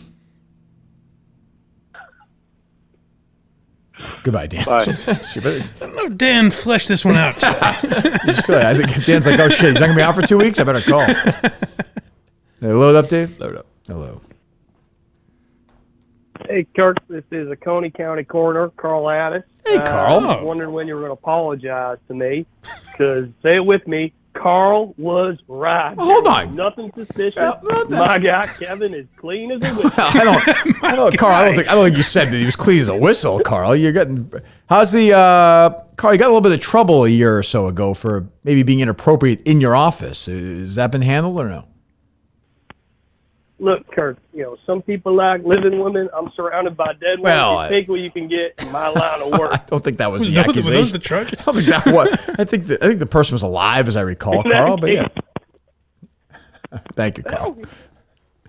All right. Yes. Hello. Go ahead, Dave. Hello. Hello. It's Whit. What's up? What's going on? Good night. Solid show. Thank you. Not the audio. So that the audio wasn't on Dave. I haven't listened today. I just saw That's the true. phone line. That's true. Broke. No, that's true. It wasn't. Yeah. No one's saying that. No. There was that's an in-house thing. Oh no shit. Okay, so it was just tough because the videos you just couldn't hear them, right? So like when you were talking, it was good, but I also think if you guys did your show, it would be.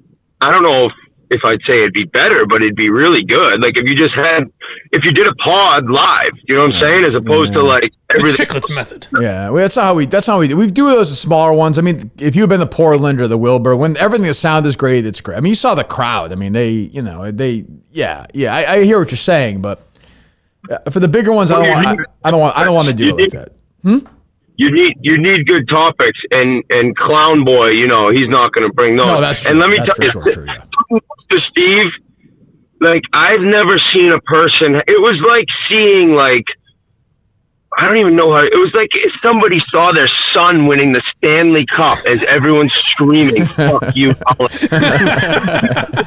He's very excited. Yeah. He was very excited about that. He just whispers over to me. He goes, "This is the best thing I've ever heard in my life. I fucking love this." Like, and it was like emotional. He wasn't joking around. It was like being a Nazi rally for him. It was a unifying moment in his life for sure. Yeah. He was reading Mein Kampf next to me during the show, actually. But no, it was good, and I appreciate you helping out. And yeah, I saw your tweet. Yeah, the crowd. I said at the beginning of the show, the crowd reaction when they said I was sticking around at Barstool was pretty overwhelming. So yeah, so I was next to. So I was talking. A guy came up to me earlier while I was grabbing a beer, and he's just shooting the shit. And then he came back up to me later because I was taking some pictures with some Chiclets Minahan crossover fans. Great. And then who's the girl who Julie? Yeah. Yes, Julie, yep. right? Mm-hmm. So she's like, "This is nipples." I'm like, "Holy fuck, your nipples!" don't give him that. He says he's a short guy, real nice. I was like, "Holy shit!" I was like, "Where's Alba?" He's like, Oh, good. I'm glad he enjoyed that. Oh, he enjoyed it. He enjoyed all of it. Hey, Whit, you need anything? So when you said, so then I happened to be kind of next to Julie and her friends. They were laughing. You could have just said like, yeah, it's raining tomorrow. It's supposed to rain tomorrow. Julie's like, Yeah, she might have been they were loving it. influenced. Yeah. But yeah. The pop when you announced the re-signing, I saw a guy cry. I saw another guy just like hugging his buddy. It was emotional. I was like, what the hell? Well, so it was great. It was a great night. Well, we'll get you. Thanks for the invite. Anytime. The audio will be better than the next one. If you go with a better audio, you're going to be, I think, well, yeah, you'll figure it out. But yeah. All right, well, we'll talk to you. Thanks for your help. All right, later. See you, buddy. There you go. Right, call you, or is he waiting on hold? He called. Okay. I was going to say. Yeah, I get what he's saying, but like, when you build like the idea of us, the three of us sitting and doing a podcast in front of 2,000 at this point, I don't think he would have called and made that suggestion if that went like Portland went. Right. Yeah. Don't you love a guy that calls in and goes, why don't you just do things the way I do them? Right. I mean, I get it for him. Yeah. I get it. I mean, we do that for smaller ones. Just not how we do it here. I don't even, their show, they didn't do what you do, but they did like different than their podcast. They had a couple bits, didn't they? Kind of like questions or something. Yeah, kind of. I mean, you were there. That's different than their podcast. Yeah. Yeah, I guess. Hello. Everyone's a critic, Dave. Hello. Nope.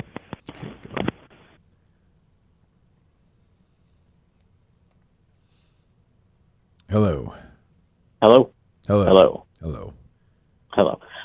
So my biggest issue with the show that was my first my first Kirk Van live experience. All right, give me two. And I think after like the third or fourth song of you run around, it seemed to get old, and I think we can blame Mike for that because that all just spurned from him being so god awfully drunk at Madawaska.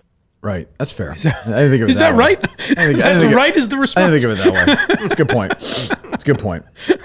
As far as what Whit was just saying, I disagree. I don't want to see you guys just do a whole show, but I think if Cullinane could just bring, like a couple of parody songs, just like 20 minutes for you guys to riff off of. Yeah, we could. I think it would probably been a good happy medium. We couldn't hear each other, Yeah. We just couldn't take it. Yeah, that's all. Oh, I can't take this. Hey, Kirk. What's up? Great show. Great show. Hey, I got one question about the show. What was up? I'm assuming it's something from your old Bruce cassette or whatever, but you had it in your back pocket and you threw it into the crowd. That was a Born in the USA cassette that I saw. I found that day at the record store in downtown Plymouth. So I threw it out to the crowd during one of the songs. Yeah. I should sit around the chair and talk about stuff that's going on in the world. I mean, what do we want me to do? Listen to fucking live show by some Ryan Whitney. He was essentially drunk beyond belief at that thing. Jesus, good God.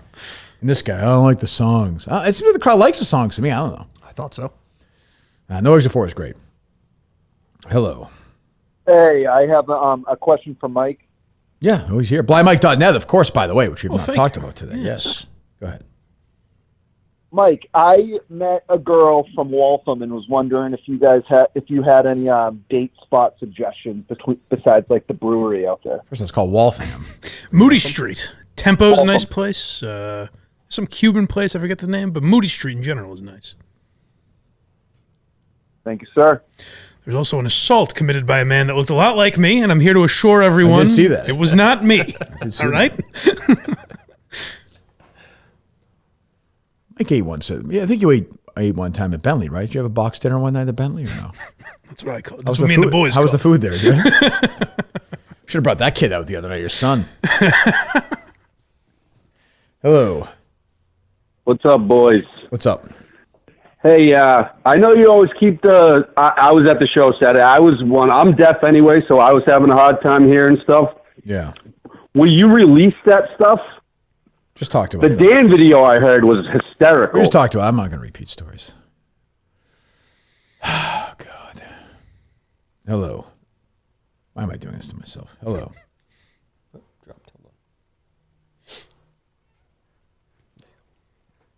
Hey, Kirk, it's Jim, the sound guy from State Theater. Jim, how are you?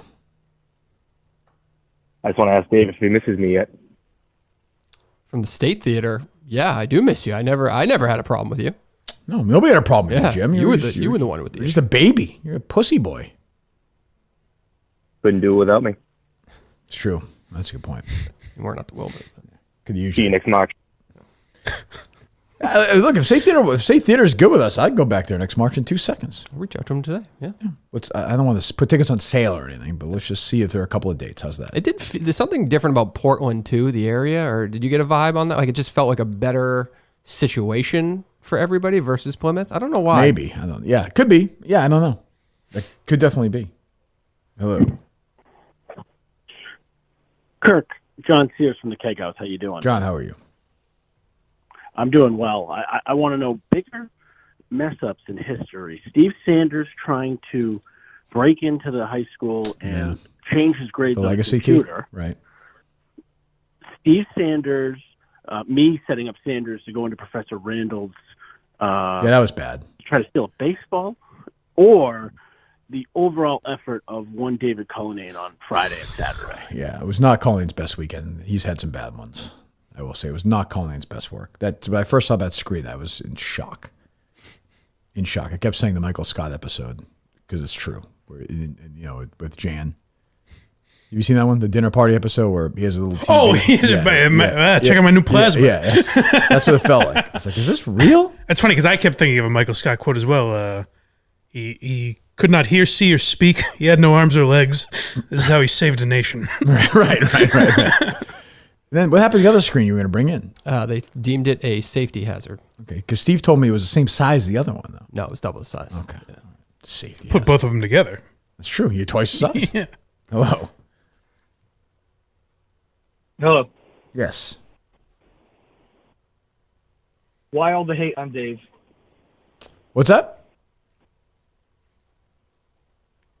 Why didn't you thank Dave at the end of the show? You thanked everybody but Dave. Because I was annoyed with him. That's why. I was not thankful for his existence at that time. Very hard, Kirk. Yes, he did work hard. Yeah, he blew Steve. Literally blew Steve. Yep. Steve's a huge part of the show's history. And he doesn't work for me anymore. So when you don't work for me anymore, I'm way easier on you. You know how this works. All right. Now, I have one complaint about the show. I sat in front of Kevin from Bristol and Andy Mayo. It was fucking horrible. Tough. That's a tough beat. Kevin kept fucking whistling. Yeah, you hear the whistling? I did not hear the whistling. Really? That's a tough beat, though. I'm sorry you had to go through that. Oh. Yeah, thank you. No, it's okay. Well, thanks for- I thank you, buddy. Thank you. Hello. Hey, guys. Hello. Hey, Kirk. Just wanted to call in with a couple comments on the live show. Sure. Go for it. So first, it's amazing how much work you guys put into the show. I mean, the videos, the production, everything. It's really very apparent to the viewer. I mean, it's a lot of work, and thank you. It's great. Hey, look, I mean, I'm happy to do it. Go ahead. Yeah, no, the other thing is that, it's just a great experience for the fans, because the show means a lot to so many of us. Mm-hmm. And I just, really want to say it's all about the experience. Like I said, there's so much effort put into it. It's such a fun production. It's such a fun event. The show means a lot to a lot of us. And I think that's why when you announced 3 more years, there was the reaction, which blew me away. I mean, the show means a lot to a lot of us. Well, thank you very much. I was waiting for some punchline that didn't happen, but thank you. It means a lot to me too, and I'm not lying. And Whitney wasn't kidding. I was overwhelmed by that reaction. It still means a great deal to me. It's the best moment of my career so far. Wow. Honestly, I'm dead serious. It was the best moment of my career. So there you go. And I don't think 3 hours into a show a crowd would react like that unless they were enjoying the show. But hey, what the hell do I know? What do I know? I mean, it was only a 3-hour fucking show. So. What can you do? That's the other crazy, because again, comedy shows, you start to doze off after an hour. 3 hours in, everyone was fucking crazy. Yeah, and now you're doing the thing that we're now, you're reacting to people like the 4% who are just, it's like most people have a great time. Yeah. But that's how the world goes. On my own network, I had 3 people bitching about the show last night. You see that, Dave? I did. Yeah. 2 of those 3, by the way, reached out and said how great the show was. To me. Oh, really? There you go. Yeah. Tim and Andy Mayo. Now they're on the network being like, this show sucks. The show stinks. Like what? Yeah. I mean, the other guy just obviously is just a loser, but I mean, it's just like, what are we doing? I don't know. Who's going to run the network now?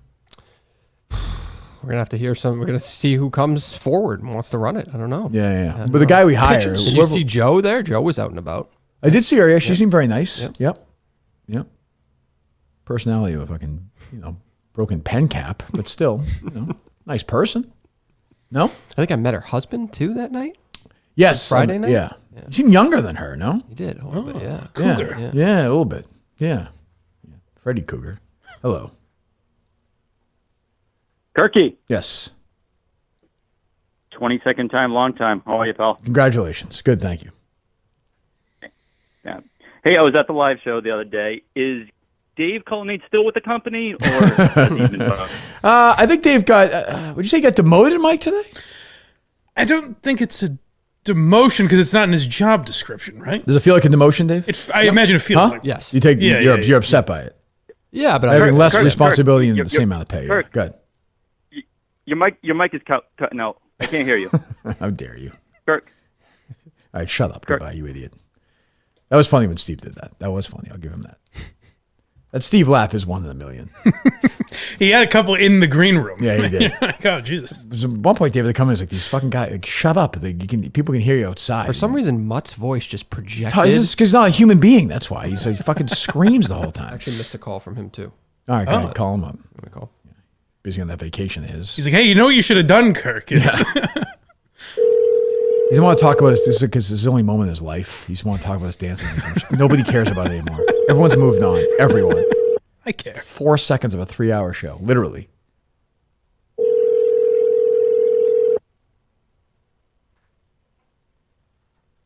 All right, I'm not waiting. Hello. All right, it's not going to be that important, whatever he has to say. Hello. What's up, Davia Mushes? Dan Cats from the lake in Milton Bush. What's up? One thing for certain is Moss Dudley is not your father. The way you dance, you definitely came from Peter Minahan's ball bag. First of all, my dad could dance. Secondly, that's stereotyping. And third, Dan, I never ever claimed, I saw Steve tweet this, that if I did dancing as a kid and he played tennis. I never claimed I was good at it. I'm quite the opposite. I don't want to do it. That's why I hated doing it. I wasn't good at it, and I didn't like it. Well, it was awful, but one good thing was the seats I had right in Joanne's cleavage. Mm-hmm. Did you see those cleavage? Unbelievable. Pelletier was motorboating her the whole night. Yeah, I believe that. Pelletier had a wild outfit on, too. He came to play. They were in the part of the VIP. God, the VIP people, some guys that flew in from California that day, he was flying back tomorrow, people from Florida, people from Canada. Fuss was there? Yeah, Fuss was there. Fuss. Electric as ever. He certainly was. I had to tell John to tell Joanne to close her legs at the VIP. I had to tell Joanne to close her legs at the what's it called? Crab Shack? Cabin Shack. Yeah, crab. I was thinking her leg fucking, I was like, they were spread open. I was like, I could count all 68 rings very easily, I could say. That was definitely not the whiff of the Pacific Ocean either. Or Atlantic, everyone was there. Jesus. It smelled like a whorehouse at low tide. To quote Sean Connery in The Untouchable. Why is she in a position with her legs open to begin with? Because she was that's four times as drunk as you in Madawaska. Like literally, Jesus she was Christ. Both nights? No, at the Friday. Yeah, Friday night. Because at the VIP, that was the thing. Multiple people came up to me and like, look at Joanne like right now. Look at Joanne, and she was sitting, kind of like my bad posture. Was she purposely? I have no idea, but I told John, I was like, why don't you? I can now say this is something I didn't want to ever say in my life. I could absolutely pick Joanne's pussy out in the pussy lineup, and I didn't want to ever have to be able to do that. Now, no. If you put four pussies in front of me, right? Four of them. Just photographs. 2 seconds. Yeah. I mean, I saw this thing 40 times in about 3 minutes the other night. Good Lord.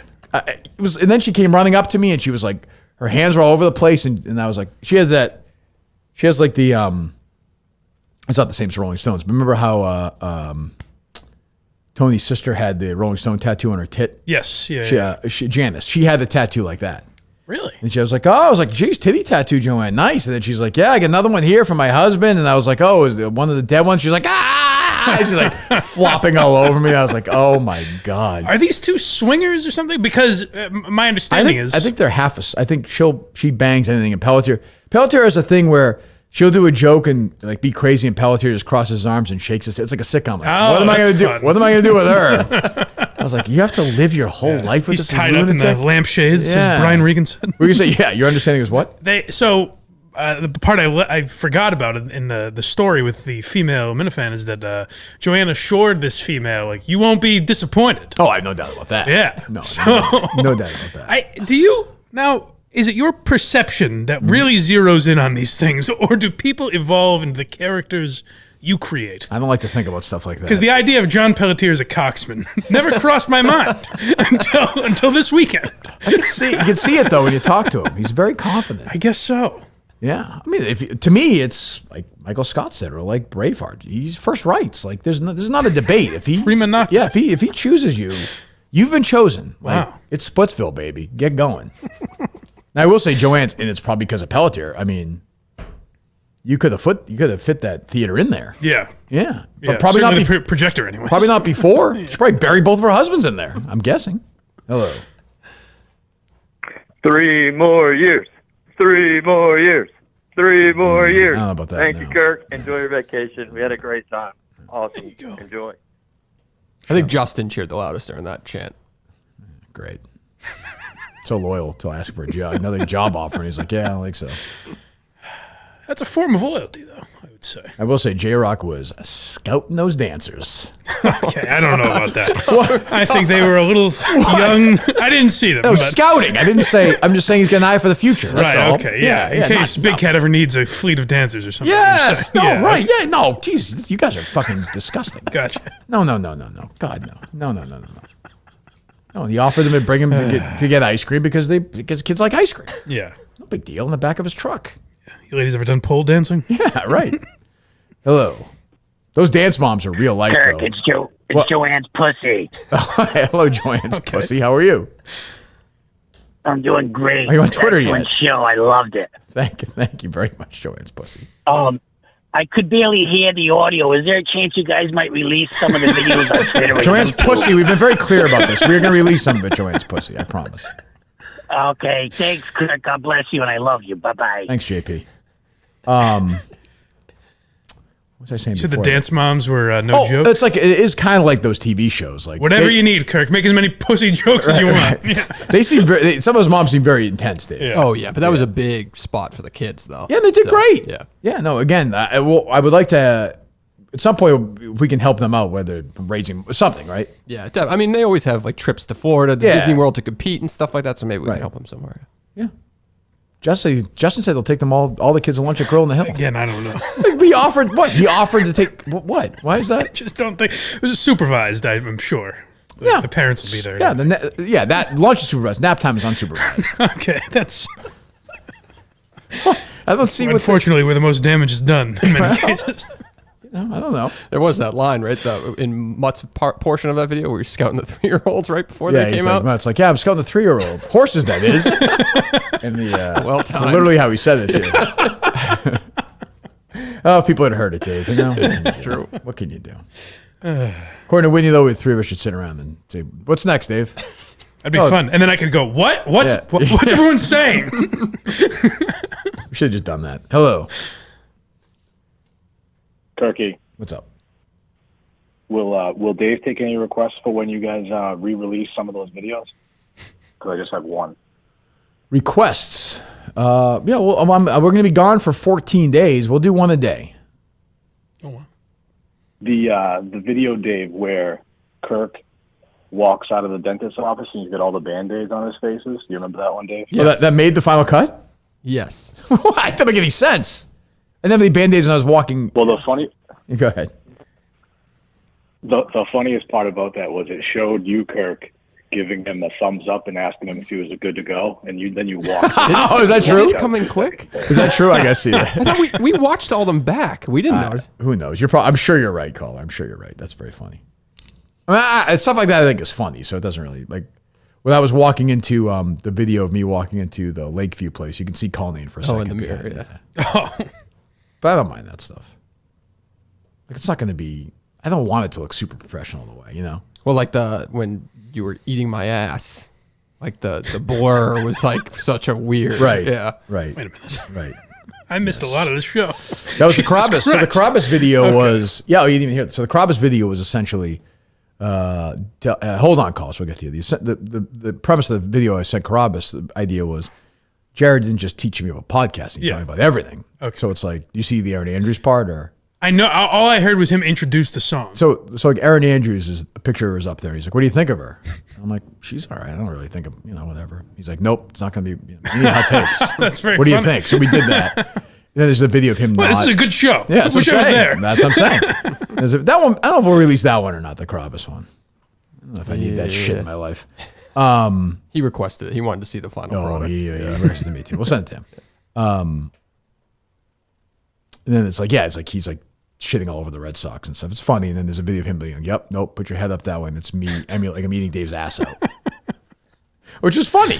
Yeah. I absolutely remember less of this show. That video actually was heard and landed, I thought, Dave. I thought so too. Yeah, that got big. That video I heard the end for sure. Yeah, some of those. The other thing we never think about too, we do this all the time, is the pauses after laughs, and that was why I kind of tried to pause the Clemmer thing, right? Yeah, because people were booing him so hard. But yeah, hello.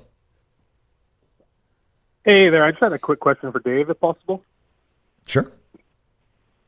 Dave, can you tell me how many inches are in 20 feet? 20, that's 240.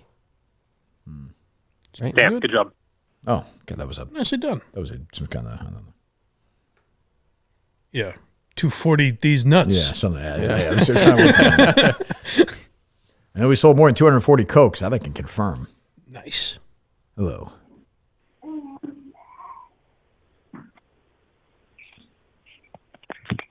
Hello? I was thinking we're $30,000 in cash between Mike would say between me and Mike. Stop saying it. They're weird. They're gonna come for it. Sure, we'll come get it. Hello. Hey, Kirk, how we doing, guys? JJ here. Hey, JJ, we're at the show? I wasn't. I was stuck here, man. But hey, congrats on the good show and congrats on the contract extension, man. Well, okay. What's going on? Hey, I had a quick question for you. Have you ever heard that podcast, Entitled Town? It's a local one. They bash on the media. It's awesome. Yes. Have you ever been on it or listened to it? I was going to go on it at one point. I was talking to one of the guys on it. I just wasn't able to. Something was going on. But no, yeah, those guys are they're like the anti-media guys. I like those guys. Is there a point where you would have mentioned them? I feel like you've mentioned them. You should go on. You should really, they could really use you in your corner. Fucking agent, JJ? I'll go on. I like the guys. I'll go on there. Jesus. Cool. All right, goodbye. Idiot. JJ. Jesus, I like JJ. Maybe we played some clip from it or something. I'm trying to think. There's some situation where you would have referenced them a couple times. Yeah. Don't remember. Yes, you're right. I forget what it was. Hello. Hey, Kirk, just one question. Mm-hmm. Did you tell Big Cat to channel Ben Stiller from Happy Gilmore? No, but that was definitely the character. It was Perfect. definitely the Influenced? character. Definitely the character I had in mind. Well, especially for that last shot where he's going back. Yeah, for sure. It's my favorite Ben Stiller performance. Great job. Yeah. It's literally my favorite Ben Stiller performance of all time. You will go to sleep. Yeah. I will put you to sleep. Look like somebody's pulled lawn duty. Oh, how you doing, Mr. Gilmore? Oh, a terrific looking trophy. That is very Tony Perkins also, though, I feel like. Oh, for sure. Yeah. Hello. Yeah, it's a rough beat. So they can sit in front of a guy who's whistling and cheering for a great fucking show, while the guy in front of him is blocking his ears and vaping the whole time. That guy can suck on Mayo's face bumps and suck the sniz out of it for fuck that. Did you hang up on him? No, I think he hung Jesus up. Or Christ. dropped He's a out. very triggered guy, you know? And it's rare, but when he does, he's Jesus. I mean, nobody I'm very grateful Kevin was at the show, and you look like he was having a great time. I saw him. Thank you for coming to the show. Yes. But who wants to sit fucking behind or in front of Kevin from Bristol and Andy Mayo? Nobody. I'm surprised Kevin would be whistling at all. I would think he'd be a good audience member. Oh, kidding aside. I'm whistling like support or along with a song or something. That's what I would think it would be. Yeah. I'm a great fan of the show. I've never said anything different. Yeah. Big Kevin guy. He's welcome here anytime. You go, next 2 weeks, he's welcome here, Dave, in the studio if you'd like. All right. Hello. Last one. Thank God. Kirk, it's Nipples. What's up? Oh, God. Oh, Nipples, what's going on? Jeez, man. Won't leave me I'm alone. sad to hear you taking a couple of weeks off. But Mike, what's your exact schedule the next 2 weeks? What do you mean? Why exact? What do you mean? He's a fan of yours. You want to know what you're doing? It's none of your business, as I tell you every day when you text me. I'm just curious because Albert and I are planning on having a live show of our own. Nipples, that is. You know, you're usually not this on the nose. While probably accurate, still not appropriate for podcast. I mean, that's not right. I was walking down on So when I walked Mutt down to the whatever the show and where that the restaurant pub was or whatever, I'm walking back and sure enough there was Nipples like just clearly like walking around. the building. You guys are here? Yeah, he did that thing. He gave me like I had my music. I couldn't believe you. I couldn't believe Dave, you. why is this just the guy salon? What the fuck are you doing? Fuck up. He gave me like the salute, like the captain's salute. I was like, oh, jeez. Yeah, but here we go. You take it from here, boss. Yeah, exactly. That's exactly. He's like, yep, we're in this together. So, woof. Jeez, how about that screen, huh? I'm surprised he didn't bring a bigger screen. That's that's legitimately an upset. A 12-pack of Cokes with him. You need this? Yeah, Jesus, God. That's like looking at those Cokes the first time. Just being like, is this real? So I take it a lot more were brought it. Made a shit ton. It's corrected. Yeah. Of course, but that's like again, I don't know. Why were you down on Julia? I saw you too about you were down on Julie. Oh no, I was just being sarcastic. Yeah. Yeah. I mean, she offered to take over dotting the I's across the T's. She turned her down. Wow. Yeah. So the next couple of weeks, you're on vacation, which you've earned. Are you going to do anything in terms of looking for a new person for this job or no? Yeah, sure. Okay. That doesn't sound great. Looking for his own replacement. Who can fill these shoes? It'd be great if Dave comes back and he's like, Kirk, I think I found the perfect man for the job. His name's Dave Cullinane. Let me add it again. Come on. Well, it's amazing when somebody I'm saying to him, I actually think I've handled this with maturity. Where in the past I would not have. That's exactly, I think I said that, yeah. Right. And but now Dave feels like he's been punished, but no, yet. but I don't disagree. Well, it with is you, a honestly, it is. Here's what I thought of it because I thought of it running this morning. I like this analogy. Every once in a while, the head coach takes the play calling duties away from the offensive coordinator. Yes. Takes it over himself. That's fair. This is what's happened. He's been stripped of his play calling duties. Yeah. For now. But again, but Dave's gonna present me with 3 loser candidates for this job. There's no question. Not on purpose. Then he slips his resume in front of me. Maybe you want to take a look at that. He'll be calling him with a beard or dyed hair. Oh, wow. Who's this guy? But it's great in my mind, though, because this is the way this show works. I'm like, okay, I need somebody who dots the I's, crosses the T's, can take care of live shows. And I text Justin, I want the job. Got the record of fucking up live shows. His car's a mess. Of my boys from Madawaska in the morning. Jesus. Justin's texting me right now, Dave. Did he text you or no? He's looking for directions. He's in Plymouth. Rather, he's in Falmouth. I guess he's looking to go to some dance to. What? Dance Space, it's called? It's not coming up on Google. Better be some space, is what he said. I don't know what that means. What does that mean? I'm sure they have classes of all ages there. You know? Oh, y'all, absolutely. Yeah. Greatest battle of all. Justin Trudeau against his ultimate enemy, puberty. Oh, that's not. No, he has no issue with puberty. He embraces it. Oh, he sure does. Oh, good God. What's sad is Mutt absolutely is calling to talk about the dance thing. He thinks that's a big win in his life. Why isn't it? What's wrong with that? No, it's fine. But it's that's going to be his convention moment in 8 years, though. Sure. He's going to be dancing in front of people. He'll start to boogie. I don't know. I'm not going to do it. But can we get a video? It's $15 for a dance video. Just do it. How many people saw him out and about on Saturday? You were very worried about this. Dave was like, because Mutt was not scheduled to be part of the show. Even Mutt last time he was on, he's like, yeah, I'm going to be away that night. And it's settled away. Yeah. But I think Dave was worried that people were going to be like, oh my God, Mutt's here. But I figure most people couldn't have been that surprised if Mutt was going to be there. I will say him going from video to that, I think was a good move because you know what I mean? Yeah. Yeah. What's that, Mike? We were riffing in the back. Bill from Miltons was there. Steve, the whole gang's there. And I feel like the Manansky brothers kind of took over the show when they came in. Oh, is that right? They're a big presence. Oh, yeah. Yeah, his brother's a good guy. Yes. But, he's like... a fellow owl. But he's like, he's like Kevin Dillon or he's like, Jim Hanks or one of these guys. You can't... Right. He's just the way Can't it overcome is. that, yeah. Ryan Minahan. This is life for these guys. Well, you mentioned Bill. He and his summer backstage. And I had a live Milton's dress thing, Dave, during the show. Yep. Which was great. And Milton's gave me a great suit. I looked fantastic if you saw the pictures. A bunch of people, by the way, in line had done Milton's as well. South Shore Plaza in Braintree, of course, Chestnut Hill Square, Chestnut Hill, and the newest location in the Burlington Mall. Get your suits. Get your great clothes. Get your Peter Millar, your Faraday, Tommy Bahama, Vineyard Vines. Again, one suit, get one free as well. That continues to roll on. Shop online at Miltons.com and thank them. You know, live shows like that do not happen without places like Miltons. There's just no chance. 0.0. So we thank them, as always, for being our great partner, our day one partner, all the way to the end. Bill texted me, he's very excited that the show is not going anywhere. So they'll be part until we're here. I imagine they'll be here as well, which is great. He said the Minifans, he told us backstage, have been incredible this year. The Milton's having a great year overall. He said the Minifans have been a huge help as well. So that is gratifying to hear. We thank you for that. And you get great clothes for it. And you help out this show. And you help out Milton. So it's a win. So go to Miltons.com. Anything else? Go blindmike.net, of course. What's going on there? Thank you. Well, we got the latest episode. And I want to clarify something I tweeted. I made a joke that we did an episode about Heil, Honey, I'm Home. We released an old Patreon episode. Oh, yeah. I joked that Craig admires Hitler, which he quickly corrected me on Twitter, which is always fun. Did he really? What a loser. I couldn't believe it. He goes, I have much better heroes than that. And I was like, yeah, all right. You know what, guys? Actually, I've reflected on it. Hitler's not a hero of Craig's. I'm sorry I said You should have doubled down. You should have like, how about that text you sent me? You just fucking made one up. I know. Jesus, what a loser. Yeah. So what a zero. That was fun. We went back into the archives for that one, and then we'll be back to our...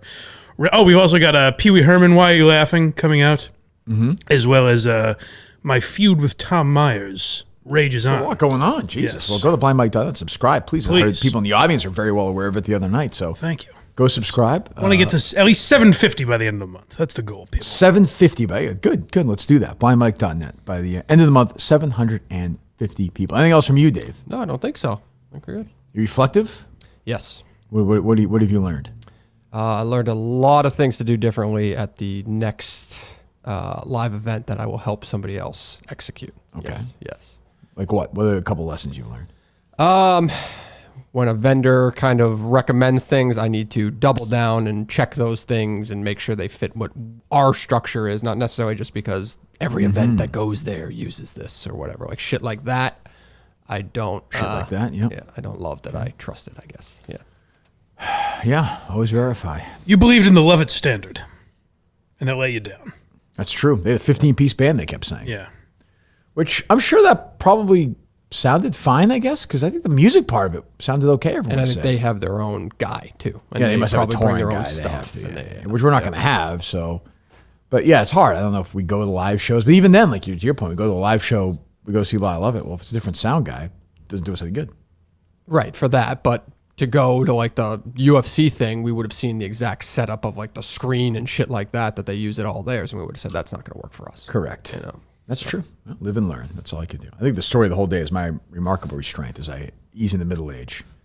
It's very, you wear it well. Well, you know, I mean, I'm still really proud. I mean, the content in the show and the fans were unbelievable. The audio stunk. I mean, that's, you know, it's for some people it wasn't. And we'll figure out, I know those first couple of rows were not great. So we'll figure out who was there and we'll do something with those guys. And, you know, and when we come back, once we get through the summer and the fall, we'll do something one night if they want to do that. So we'll do that. Go to blindmike.net. Miltons, we thank them. StellaBlue, of course, we thank them as well.